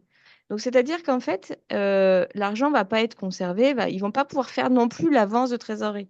Donc, si vous achetez à une SICA qui, derrière, ne peut pas payer son agriculteur, l'agriculteur, lui, derrière, qu'est-ce qu'il va faire? Il va aller, alors, s'il continue à produire, il va aller vendre sur les marchés parallèles, à Gourdeliane, à Dillon, au marché de Cayenne. Et ça, vous n'en verrez pas la couleur ou plus difficilement la couleur et vous aurez des problèmes de traçabilité à ce moment-là. Donc, c'est vraiment important de respecter les délais de paiement. Ensuite, Monsieur Manubin l'a dit également, en fait, on va pouvoir passer vite sur ces slides parce que a déjà été beaucoup évoqué. Oui, oui, C'est ben planifier ses achats en fonction du marché. ouais. C'est questionner son fournisseur, planifier les achats en fonction du marché. C'est-à-dire qu'effectivement, si vous voulez spécifiquement de la tomate en pleine période cyclonique, eh ben, ça va être compliqué. Pourquoi? Ben, parce qu'il fait chaud, parce que les fleurs auront coulé, il y aura des problèmes de noison, vous aurez du mal à en avoir. Par contre, si vous réfléchissez et vous travaillez avec votre fournisseur pour planifier cela, ça sera beaucoup plus simple. Et ensuite, ben, nous, ça, c'est aussi notre objectif et on est obligé de vous inciter à cela, c'est travailler avec des structures collectives, vous rattacher à des structures collectives. Pourquoi? Parce qu'un agriculteur tout seul, ben, il aura du mal à respecter son marché. Parce qu'il aura, si jamais il lui manque quelque chose, et Cédric l'a dit, il a dit quand il travaille avec Légumes Caraïbes, bah, s'il n'y a pas un endroit chez un producteur ou chez un autre, parmi tout le panel de producteurs qui travaillent avec cette structure-là, elle arrivera toujours à compenser le manque de l'un ou de l'autre. Quand vous travaillez avec un agriculteur tout seul, c'est beaucoup plus difficile.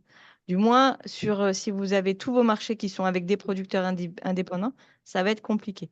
Donc, si on doit résumer, c'est un, respecter les délais de paiement, deux, identifier pour savoir si c'est une structure locale ou d'importation, et privilégier des structures collectives ou rattachées à des structures collectives. Alors, on a également listé différentes cas de figure parce que donc vous représentez toutes et tous différents secteurs de la restauration collective et différents fonctionnements en restauration collective. Donc, certaines d'entre vous sont comme la cuisine centrale de Saint-François et vous avez votre propre marché public. Donc, eh bien, on va pas répéter ce qu'a dit Monsieur Manubin, on va aller assez vite sur ces diapos et vous aurez de toute façon le guide pratique pour un approvisionnement durable et de qualité qui a été édité par le CNRC, spécifique donc au marché public. Vous pourrez cliquer là l'affiche qui est mise, la couverture qui est mise sur la peau et ça vous renverra directement vers le PDF. Mais globalement, il faut déjà bien définir son besoin, faire un état des lieux de l'offre existante sur le territoire, donc le sourcing avec le bâton de pèlerin qu'a effectué Monsieur Manubin. Et puis la question de l'allotissement qu'on en a évoqué tout à l'heure, qui est très importante. Donc, bah, plus on fait des lots précis, plus des organisations de producteurs locales sont susceptibles d'y répondre. Les critères techniques et environnementaux, je ne sais pas si on l'a évoqué tout à l'heure. Si, Monsieur Maniman, vous avez évoqué la question des circuits courts. Donc, bien mentionner dans ces critères eh bien, des indications sur la saisonnalité, la maturité attendue, mais aussi des indications en rapport avec le nombre d'intermédiaires, donc en rapport avec la logistique, la limitation des emballages. Et puis, évidemment, si vous intégrez des critères aussi relatifs au label de qualité, je pense notamment au label RUP, eh bien, vous savez que vous avez forcément une origine Drôme, nécessairement. Donc, de toute façon, dans tous les cas, il est nécessaire de rédiger un marché qui soit réaliste et qui puisse assurer la concurrence, encore une fois, puisque c'est le code de la commande publique, et d'être un bon payeur, on ne le répétera jamais assez. Vous pouvez aussi vous faire conseiller par les interprofessions qu'on a listées en début de diapositive pour pouvoir vous accompagner sur cette thématique. Dans le cas où vous n'êtes pas soumis, au marché public, donc parce que, bah, voilà, vos achats sont inférieurs, au seuil imposé ou parce que vous êtes dans le domaine du privé, eh bien, il suffit de vous renseigner auprès de vos fournisseurs comme l'indiquait, juste avant Valérie, voir si, ils font appel à des producteurs, locaux ou pas, ou prendre attache avec les interprofessions, locales, si besoin. Il y a aussi certains établissements, qui sont aujourd'hui présents, qui sont adhérents du marché de l'EDA. Vous pouvez vous renseigner directement auprès d'eux pour, pouvoir identifier, quels sont les produits locaux qui sont référencés au sein de leur marché. Dans le cas où vous êtes en gestion concédée et que vous n'avez pas la main sur vos approvisionnements, vous avez tout de même la possibilité d'exiger de votre prestataire, au sein de votre cahier des charges, certains critères sur les approvisionnements voilà, de votre prestataire, donc des critères notamment bah, par exemple de qualité, encore une fois, label RUP, HVE. Donc tout cela est bien recensé aussi dans un guide spécifique à la restauration collective en prestation de services qui est mis à disposition par le CNRC et que vous pourrez télécharger sur cette slide. Et donc, pour terminer l'ensemble des présentations, petit focus sur les initiatives locales par territoire. Alors, tout d'abord, pour la Guadeloupe, on souhaitait évoquer l'atelier d'agro-transformation, le projet d'atelier d'agro-transformation. Alors, je crois que Madame Bock devait se connecter, mais je ne la vois pas parmi les Non, participants. je viens de vérifier, elle n'y est pas. Alors, en revanche, peut-être que Madame Belloche, si vous êtes là, peut-être que vous pouvez Vous pouvez en parler 2 minutes, éventuellement, en vous prendre de court. Je ne sais pas si vous nous entendez. Si c'est pas possible, c'est pas grave, hein, on peut faire une petite Oui, synthèse rapidement. et bonjour à tous. Oui, ce sera difficile pour moi de parler directement de la tas de l'usine centrale. Je pense que effectivement, c'est une structure qui est portée par la CNGT, effectivement, et qui vient de passer au niveau 2 de la labellisation. Donc, je m'arrête là parce que tout ce qui est plus Hmm. Je précis. vais peut-être pouvoir compléter, le projet. Donc, pour expliquer à ceux qui ne sont pas du territoire de la Guadeloupe, qui connaissent pas ce projet, parce que je pense que tous les Guadeloupéens en ont entendu parler. Comme l'a dit Madame Belloche, c'est un projet qui est porté par la communauté d'Aglo du Nord Grande Terre, avec objectif en fait de constituer un atelier d'agro-transformation local et qui a double vocation, qui a la vocation de proposer des productions, des prêts à cuire et des produits prêts à cuire et prêts à utiliser à base de fruits et légumes locaux. Essentiellement, dans un premier temps, c'est que sur de la diversification de la production végétale pour les cantines scolaires et du territoire du Nord-Grande-Terre, mais également euh, à terme de l'ensemble du territoire de la Guadeloupe. Type des carottes râpées, des chips de patates, non, des chips, des frites de patates douces, par exemple, ou du fruit à pain, ou des juliennes de légumes, etc., etc. Donc l'ouverture voilà, de cet atelier est prévue courant 2026, de ce que j'ai compris. Oui, Et puis la CNGT, voilà, quand ils reverront le webinaire en replay, pourront nous corriger. Mais c'est d'abord ouvert, comme tu disais, aux cuisines centrales du territoire de la CNGT pour une ouverture en suivant, voilà, si ils constatent que le fonctionnement, que ça se passe bien et qu'il y a un vrai potentiel pour une ouverture aux autres cuisines centrales du territoire. Et donc, en Martinique, alors il y a également un projet qui est porté par la collectivité territoriale. Alors, suivant les sources, j'ai trouvé MIT pour marché d'intérêt territorial ou MIR pour marché d'intérêt régional. Donc, suivant, voilà, donc en tout cas, un marché d'intérêt local porté par la CTM qui a pour but de mettre en valeur et d'assurer l'écoulement de la production locale et de développer les circuits courts et d'améliorer la rentabilité de la filière agricole. Donc pour le moment, on en est au stade de projet. Il y a eu des séances de travail qui ont été menées avec plusieurs services de la CTM et des représentants du monde agricole. Madame Victorin, je ne sais pas si vous souhaitez rajouter plus d'éléments ou si vous n'êtes pas nécessairement informée de ce dossier précis pour être en mesure d'apporter des éléments complémentaires.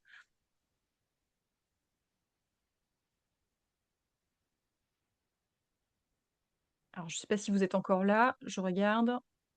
Oui, vous êtes là. et entre-temps, il y a Yannick Bock qui est arrivé. Ah, on va peut-être revenir en arrière du coup. Hop. Vous m'entendez? Ah oui, Madame Victorin, oui, c'est bon. Donc, on revient. Donc, est-ce que Bon. vous avez des éléments complémentaires éventuellement sur ce projet de marché d'intérêt régional ou est-ce qu'on a à peu près fait le tour? Concernant ce projet, je pense il doit s'agir de notre direction, à mon avis, Mhm. parce que je n'ai pas d'informations là-dessus concernant Ah, ok, en pas tout cas, au d'informations service de complémentaires. restauration scolaire. Ok. Madame Bock, est-ce que vous nous entendez? Je vous Oui, remercie, Madame bonjour. Victorin. Donc, on venait tout juste d'évoquer l'atelier d'agro-transformation porté par votre communauté d'agglomération. On a simplement introduit voilà, l'objet de cet atelier. Est-ce que vous souhaiteriez en dire 2 mots? Oui, je peux enfin oui. Déjà parce que je vous prie de m'excuser, je pensais que c'était de 9 à 10 heures, de 8 oui, de 9 à 10 heures et du coup comme j'ai fini une visio à 10 heures, je me suis pas connectée. Comment dire, l'atelier de transformation agroalimentaire, l'usine centrale, est une légumerie hein, qui a vocation à fabriquer des produits prêts à cuire et prêts à utiliser pour la restauration collective. L'ambition étant de transformer 1000 tonnes par an de produits végétaux répartis autour de 18 références, fruits, légumes et tubercules, pour alimenter, enfin, on est en prospection sur 10 000 repas jour. Ça sur 1,8, sachant qu'on peut monter en cadence en augmentant le nombre de 8. Voilà, si on fait 2,8, on pourrait faire plus de production. Après, qu'est-ce que je peux vous dire? Qu'aujourd'hui, l'atelier de transformation, le chantier est quasiment terminé. Du coup, nous sommes dans les phases vraiment finales de réception du process, etc. La plupart des équipements, 100% des équipements ont été livrés. Et nous allons réaliser les tests et les formations une fois que le gestionnaire de l'outil sera notifié. À cet effet, nous avons choisi d'être dans une gestion privée, publique, avec la création d'une CMOP. Et donc, le marché public a été lancé depuis un certain temps et depuis peut-être 3 mois, nous sommes en phase de négociation avec les candidats à la gestion de l'outil. Donc, D'accord. en termes de planification, on envisage une notification. On espère finir nos négociations, en tout cas cette année, pour nous permettre de créer la CMOP au cours du premier semestre de l'année 2026 et faire tout ce qui est embauche, formation du personnel, etc. et être en fonctionnement opérationnel en septembre 2026. Ok, Je très dis bien. opérationnel, ça veut dire qu'avant, on aura vraisemblablement fait des tests, etc., Oui, sur les phase de test, équipements. Voilà. tout à Parce fait. que Mm, en mm. septembre, on peut raisonnablement inscrire l'usine centrale, l'ATA, donc en termes de clients, pas de clients, enfin en tout cas les cuisines vont se positionner en termes de clients de l'usine centrale, puisque comme c'est une CMOP, il va falloir que la CMOP réponde au marché public. Et oui. Voilà. Alors, il faut savoir qu'en parallèle, depuis quelques mois, nous travaillons aussi sur une démarche de mutualisation de la production des repas avec nos cuisines. Nous sommes en train de définir le modèle et le niveau de mutualisation. À ce titre, nous avons fait un séminaire il y a, c'était quand? C'était en octobre. Ouais, c'est ça, mi-octobre. On a fait un séminaire avec l'ensemble, le bloc communal, les élus et les administratifs des différents services supports, donc RH, finance, pour poser cette question de la restauration collective, euh, mise en relation avec notre orientation politique qui est d'alimenter nos cuisines avec de la production locale et de switcher et d'impacter en tout cas le modèle économique et le modèle alimentaire de nos cuisines. Voilà. Donc la Merci. question est pleinement en réflexion et peut-être que on ira vers d'autres modèles des modèles de mutualisation qui nous permettraient dans un pas un peu plus long en tout cas de faire fi du volet marché public. Mm. Merci, merci beaucoup, Madame Bock. Donc, on va enchaîner avec une initiative guyanaise qui est portée par les interprofessions, différentes interprofessions, du déploiement du label RUP, donc on l'a dit, hein, qui est compatible avec la loi Egalim. Je pense que Madame Baron doit être présente. Je crois que je l'ai vue tout à l'heure connectée. Donc Oui, Madame Baron, voilà, qui est là avec nous, qui est en charge. Eh bien, est-ce que vous pourriez vous présenter, Madame Baron? oui, bonjour, donc Caroline Baron. Moi, je travaille pour les FIVEC, donc c'est l'interprofession des filières végétales de Guyane. Et j'ai en charge le développement, une de mes missions, c'est le développement du label RUP sur le territoire, donc pour la partie végétale, sachant que c'est aussi développé sur la partie animale et la filière pêche par les autres interprofessions, donc qui sont mentionnées sur la diapositive. Donc, comme évoqué, en fait, nous, on a misé sur le développement du label RUP, enfin, avec les interprofessions, pour permettre justement aux établissements de la restauration collective de répondre à la loi Egalim de manière locale, puisque c'est le seul label éligible qui existe sur le territoire, mis à part le label bio, bien entendu.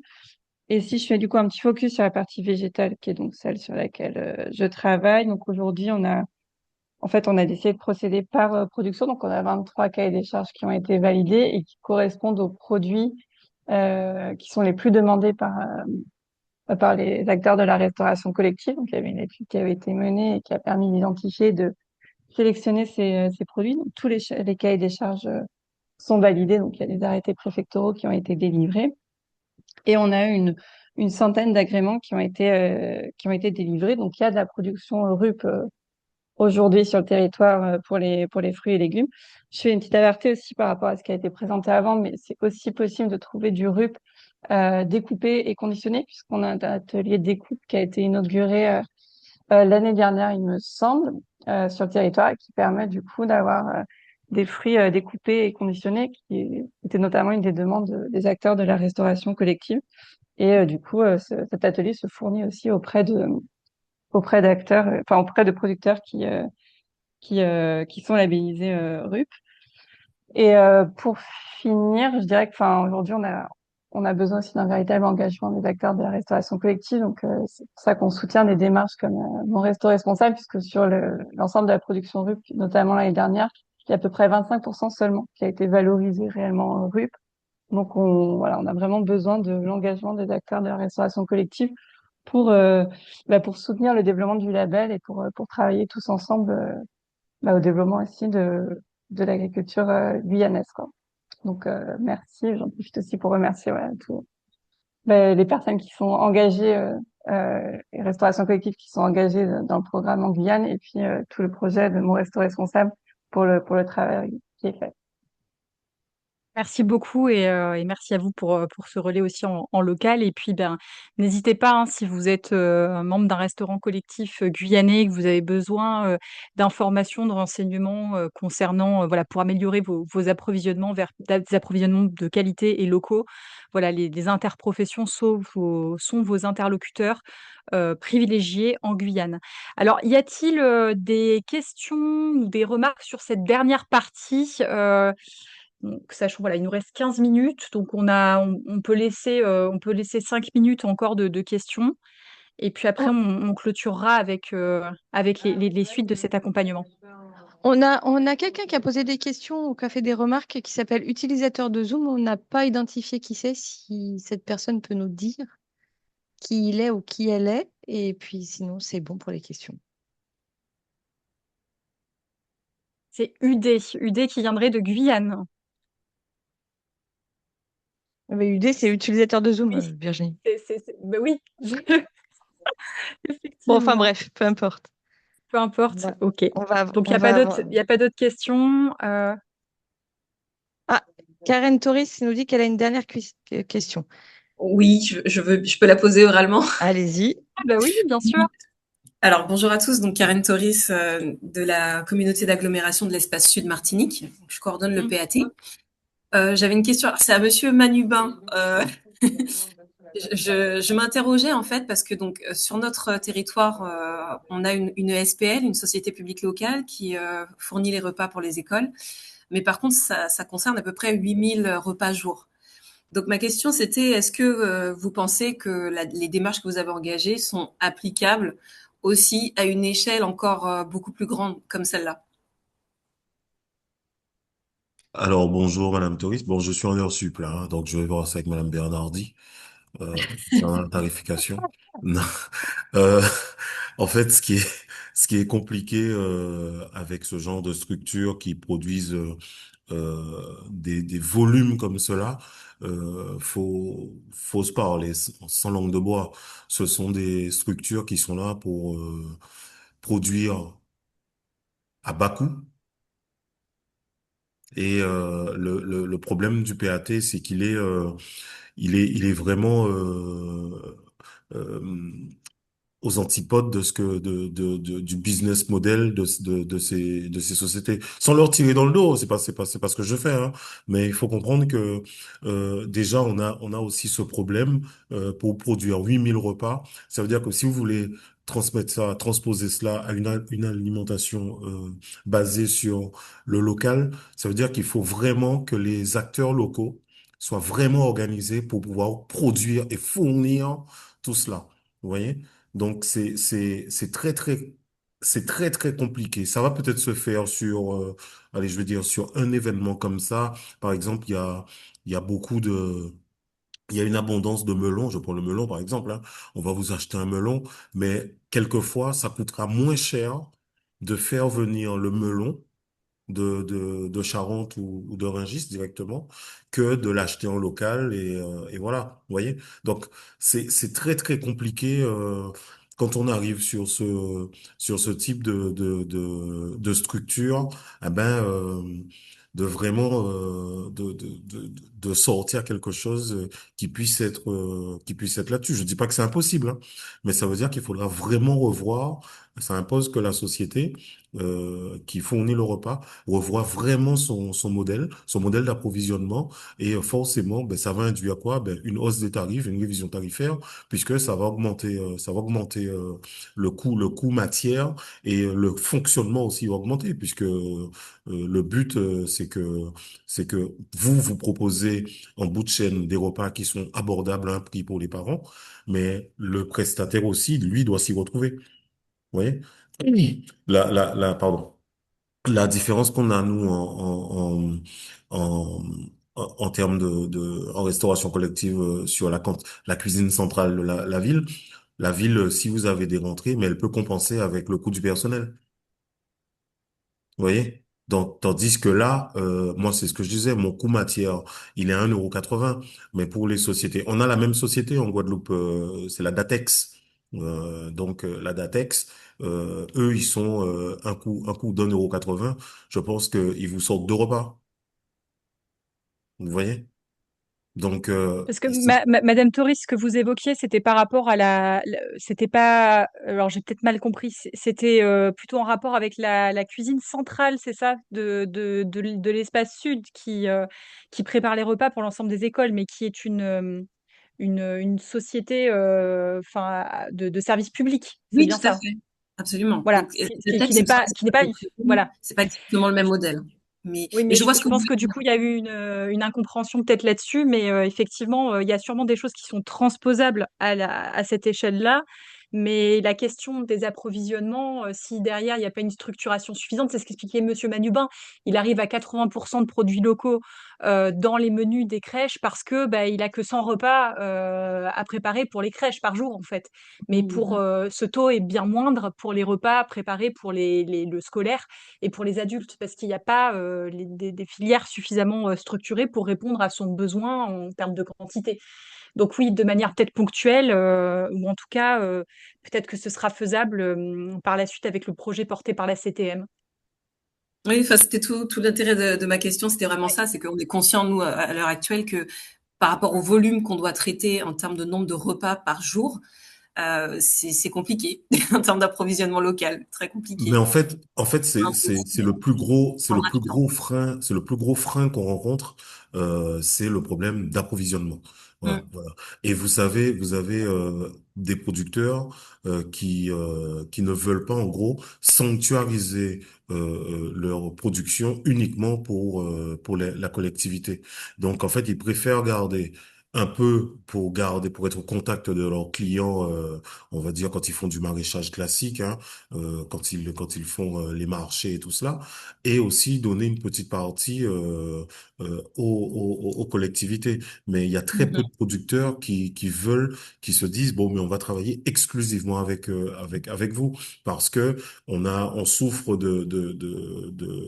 d'étiquettes qui sont négatives, à savoir ben on l'a parlé, hein, je l'ai dit en toute transparence, hein, les délais de paiement et tout cela. Donc quand on voit que le DGP déjà, vous êtes à 30 jours, donc il y a très peu de collectivités qui payent à 30 jours. Un petit agriculteur qui a déjà investi et qui a mis peut-être 6 mois à attendre la récolte et on lui rajoute encore un minimum un mois dans le meilleur des cas pour qu'il soit payé. Donc si vous voulez, ça c'est quelque chose qui freine et bien souvent c'est ce qui fait qu'on ne peut pas vraiment se fier sur le local, vous voyez. Mais Si, à 8 000 repas, c'est une grosse, c'est, c'est une grosse structure. Il faut une grosse structure derrière pour approvisionner tout cela, puisque C'est ça. quand vous allez contracter, je fais peut-être la petite digression pour le projet l'usine centrale. Hein.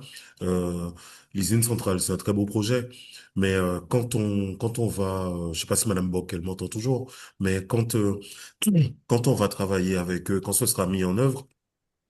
Il faut qu'ils s'attendent il faut qu'ils s'attendent à avoir ben, des commandes de Saint-François, des commandes de Moule, des commandes de Petit Canal, des commandes du Lamentin, des commandes de Basse-Terre pour peut-être le même produit. Vous voyez, on prend la période de Noël. On va tous quasiment faire une proposition de menu sur le menu local. Donc ça va être du Oui. cochon, poids de bois, de Mm. l'igname et tout ça. Ça veut dire que vous allez risquer, l'usine centrale va devoir absorber et préparer la commande, les besoins en poids, en igname, de quasiment toutes ces personnes-là au même moment. Donc, est-ce qu'elles ont la capacité de stockage? Est-ce que les agriculteurs seront au rendez-vous pour cela? Donc en fait, vous voyez, il y a plein de sujets comme ça qu'il faudra traiter en amont et voilà, je pense que le projet de l'usine centrale l'a pris en considération. Mais vous voyez, le gros problème qu'on a, c'est le problème de stockage et le problème d'approvisionnement. Voilà. Oui, clairement. Mhm. Alors Si, justement, si, Valérie souhaitait intervenir. ouais, Mm. si au risque d'être lourdingue et d'insister vraiment lourdement, la production agricole sur nos territoires, elle est suffisante pour approvisionner la plus grande partie de la restauration collective. Mais les structures collectives et les agriculteurs ont été très largement échaudés par les délais de paiement. C'est ce qu'a dit Cédric Manubin, c'est qu'il a fallu travailler avec des producteurs et leur montrer, leur démontrer que la collectivité, que la commune de Saint-François était de nouveau en capacité de payer. Tant que les structures, tant que vous tous n'aurez pas prouvé cela, vous aurez du mal à avoir des engagements de producteurs, d'OP, de structures de commercialisation. C'est vraiment, enfin, j'insiste, hein, mais ce sont vraiment les délais de paiement qui pourront, la modification, les évolutions sur les délais de paiement qui pourront vous permettre d'acheter en local. Je peux juste Alors, préciser quand même qu'au niveau de notre SPL, donc la SOGES, ils ont fait un très gros travail hein, là-dessus. Maintenant, ils ont un délai de paiement de 15 jours. Mais malgré ça, ils subissent encore cette étiquette, ces a priori que peuvent avoir les agriculteurs. Mais en tout cas, le travail a été Hmm. fait. Maintenant, c'est vrai qu'il faut continuer à échanger avec les agriculteurs pour les convaincre. et donc on a Madame Bock aussi qui souhaitait répondre. Alors, si c'est possible, en moins de 2 minutes, qu'on puisse Oui, bah clôturer alors, en oui, suivant. oui. Oui, non, du coup, je vais quand même rassurer sur le fait que le modèle économique de l'usine centrale intègre l'ensemble des autres territoires de la Guadeloupe. Et effectivement, nous avons prévu, et d'ailleurs, c'est un projet qui s'inscrit dans le SRD2I, à l'échelle régionale. Il a vocation à alimenter les cuisines centrales, en tout cas de la restauration collective de l'ensemble du territoire de la Guadeloupe. Et donc, on a une perspective et dans le cahier des charges de consultation du gestionnaire, nous avons intégré des investissements pour le stockage. Quitte à faire peut-être du surgelé ou autre chose, mais il y a des dispositifs qui vont nous permettre d'aller sur d'autres marchés, d'élargir. Et sur juste petite parenthèse sur la confiance et le fait de garantir l'approvisionnement de l'usine centrale. Aujourd'hui, on sait au regard des études qu'on a faites avec nos prestataires hein, que les producteurs ont la capacité de répondre au marché. Clairement, en tout cas pour commencer la première année, même sur plusieurs années jusqu'à 1000 tonnes par an et que dans le modèle que nous avons choisi, nous avons demandé, il y a une question, le délai de paiement a été clairement intégré dans le modèle économique. Donc, bon, de toute façon, c'est quand on va commencer qu'on verra le résultat et la méfiance ou pas. Mais aujourd'hui, les voyants sont plus au vert sur cette capacité d'approvisionnement de l'usine centrale, puisque les acteurs et les producteurs ont été associés à toutes les étapes de construction du projet. Merci, merci Madame Boca. Alors, je vous propose que nous clôturions ce webinaire. Alors, je voudrais juste vous rappeler du coup les prochaines étapes. Notre prochain temps d'échange collectif, ce qui n'empêche pas que nous ayons entre nous des échanges encore d'ici là. Ce prochain temps aura lieu le mardi 28 avril, donc vous pouvez d'ores et déjà le noter, quand bien même je ne vous ai pas encore envoyé évidemment d'invitation. Donc sur les mêmes créneaux horaires pour la Guadeloupe, Martinique et la Guyane, il y a juste un changement pour celles et ceux qui nous écoutent depuis l'Hexagone, puisque on sera pas sur, on sera sur 15h, 17h. Donc ce sera vraiment la thématique lutte contre le gaspillage alimentaire qui sera travaillée avec le service formation de Restocco. Et puis on essaiera également, comme aujourd'hui, d'avoir le témoignage d'un établissement qui est accompagné dans le cadre de ce projet et qui explicite de quelle manière il a mis en place une démarche de diagnostic et de lutte contre le gaspillage alimentaire. Alors, je vous rappelle que je vous invite à ne pas vous désinscrire des mails que je vous envoie avec notre outil de mailing qui s'appelle Brevo. Vous savez, les mails qui sont joliment structurés, qui vous sont adressés, parce que c'est ce qui me permet, moi, d'avoir un retour sur le nombre de personnes qui lisent les mails. Donc, c'est important que je puisse garder cet outil. Et donc, il y a forcément un petit lien de désinscription, comme sur toute newsletter en bas. Si vous cliquez sur ce lien, vous ne recevrez plus nos communications. Donc, ne vous désinscrivez pas, s'il vous plaît. Et donc, je vais vous envoyer par ce biais, en suivant, une enquête de satisfaction qui, moi, m'est utile pour bien garantir que ce webinaire a répondu à vos attentes. Donc, je vous en prie, s'il vous plaît, répondez à cette enquête. Ce mail contiendra également le support de présentation qui vient de vous être présenté, ainsi que le replay qui sera mis en ligne sur notre chaîne YouTube. Je vous remercie infiniment pour votre participation parce que voilà, à la fois aux différents intervenants, que ce soit une nouvelle fois Monsieur Manubin pour son intervention, mais également Légumes de France et donc Valérie Nicolas.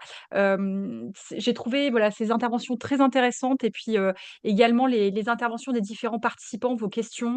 Donc merci beaucoup. Voilà, pour ces échanges très instructifs. Et on clôture à l'heure. Donc voilà, merci à toutes et à tous.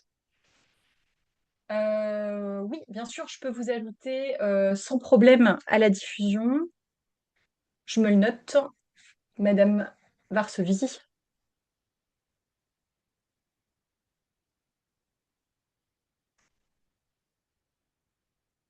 Bonne journée à vous aussi. Bonne journée à tous. À bientôt. Au revoir.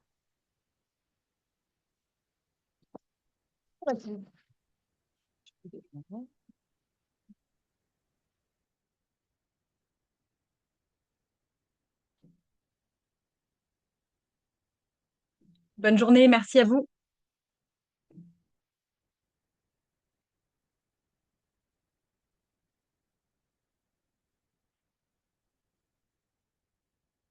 À très bientôt.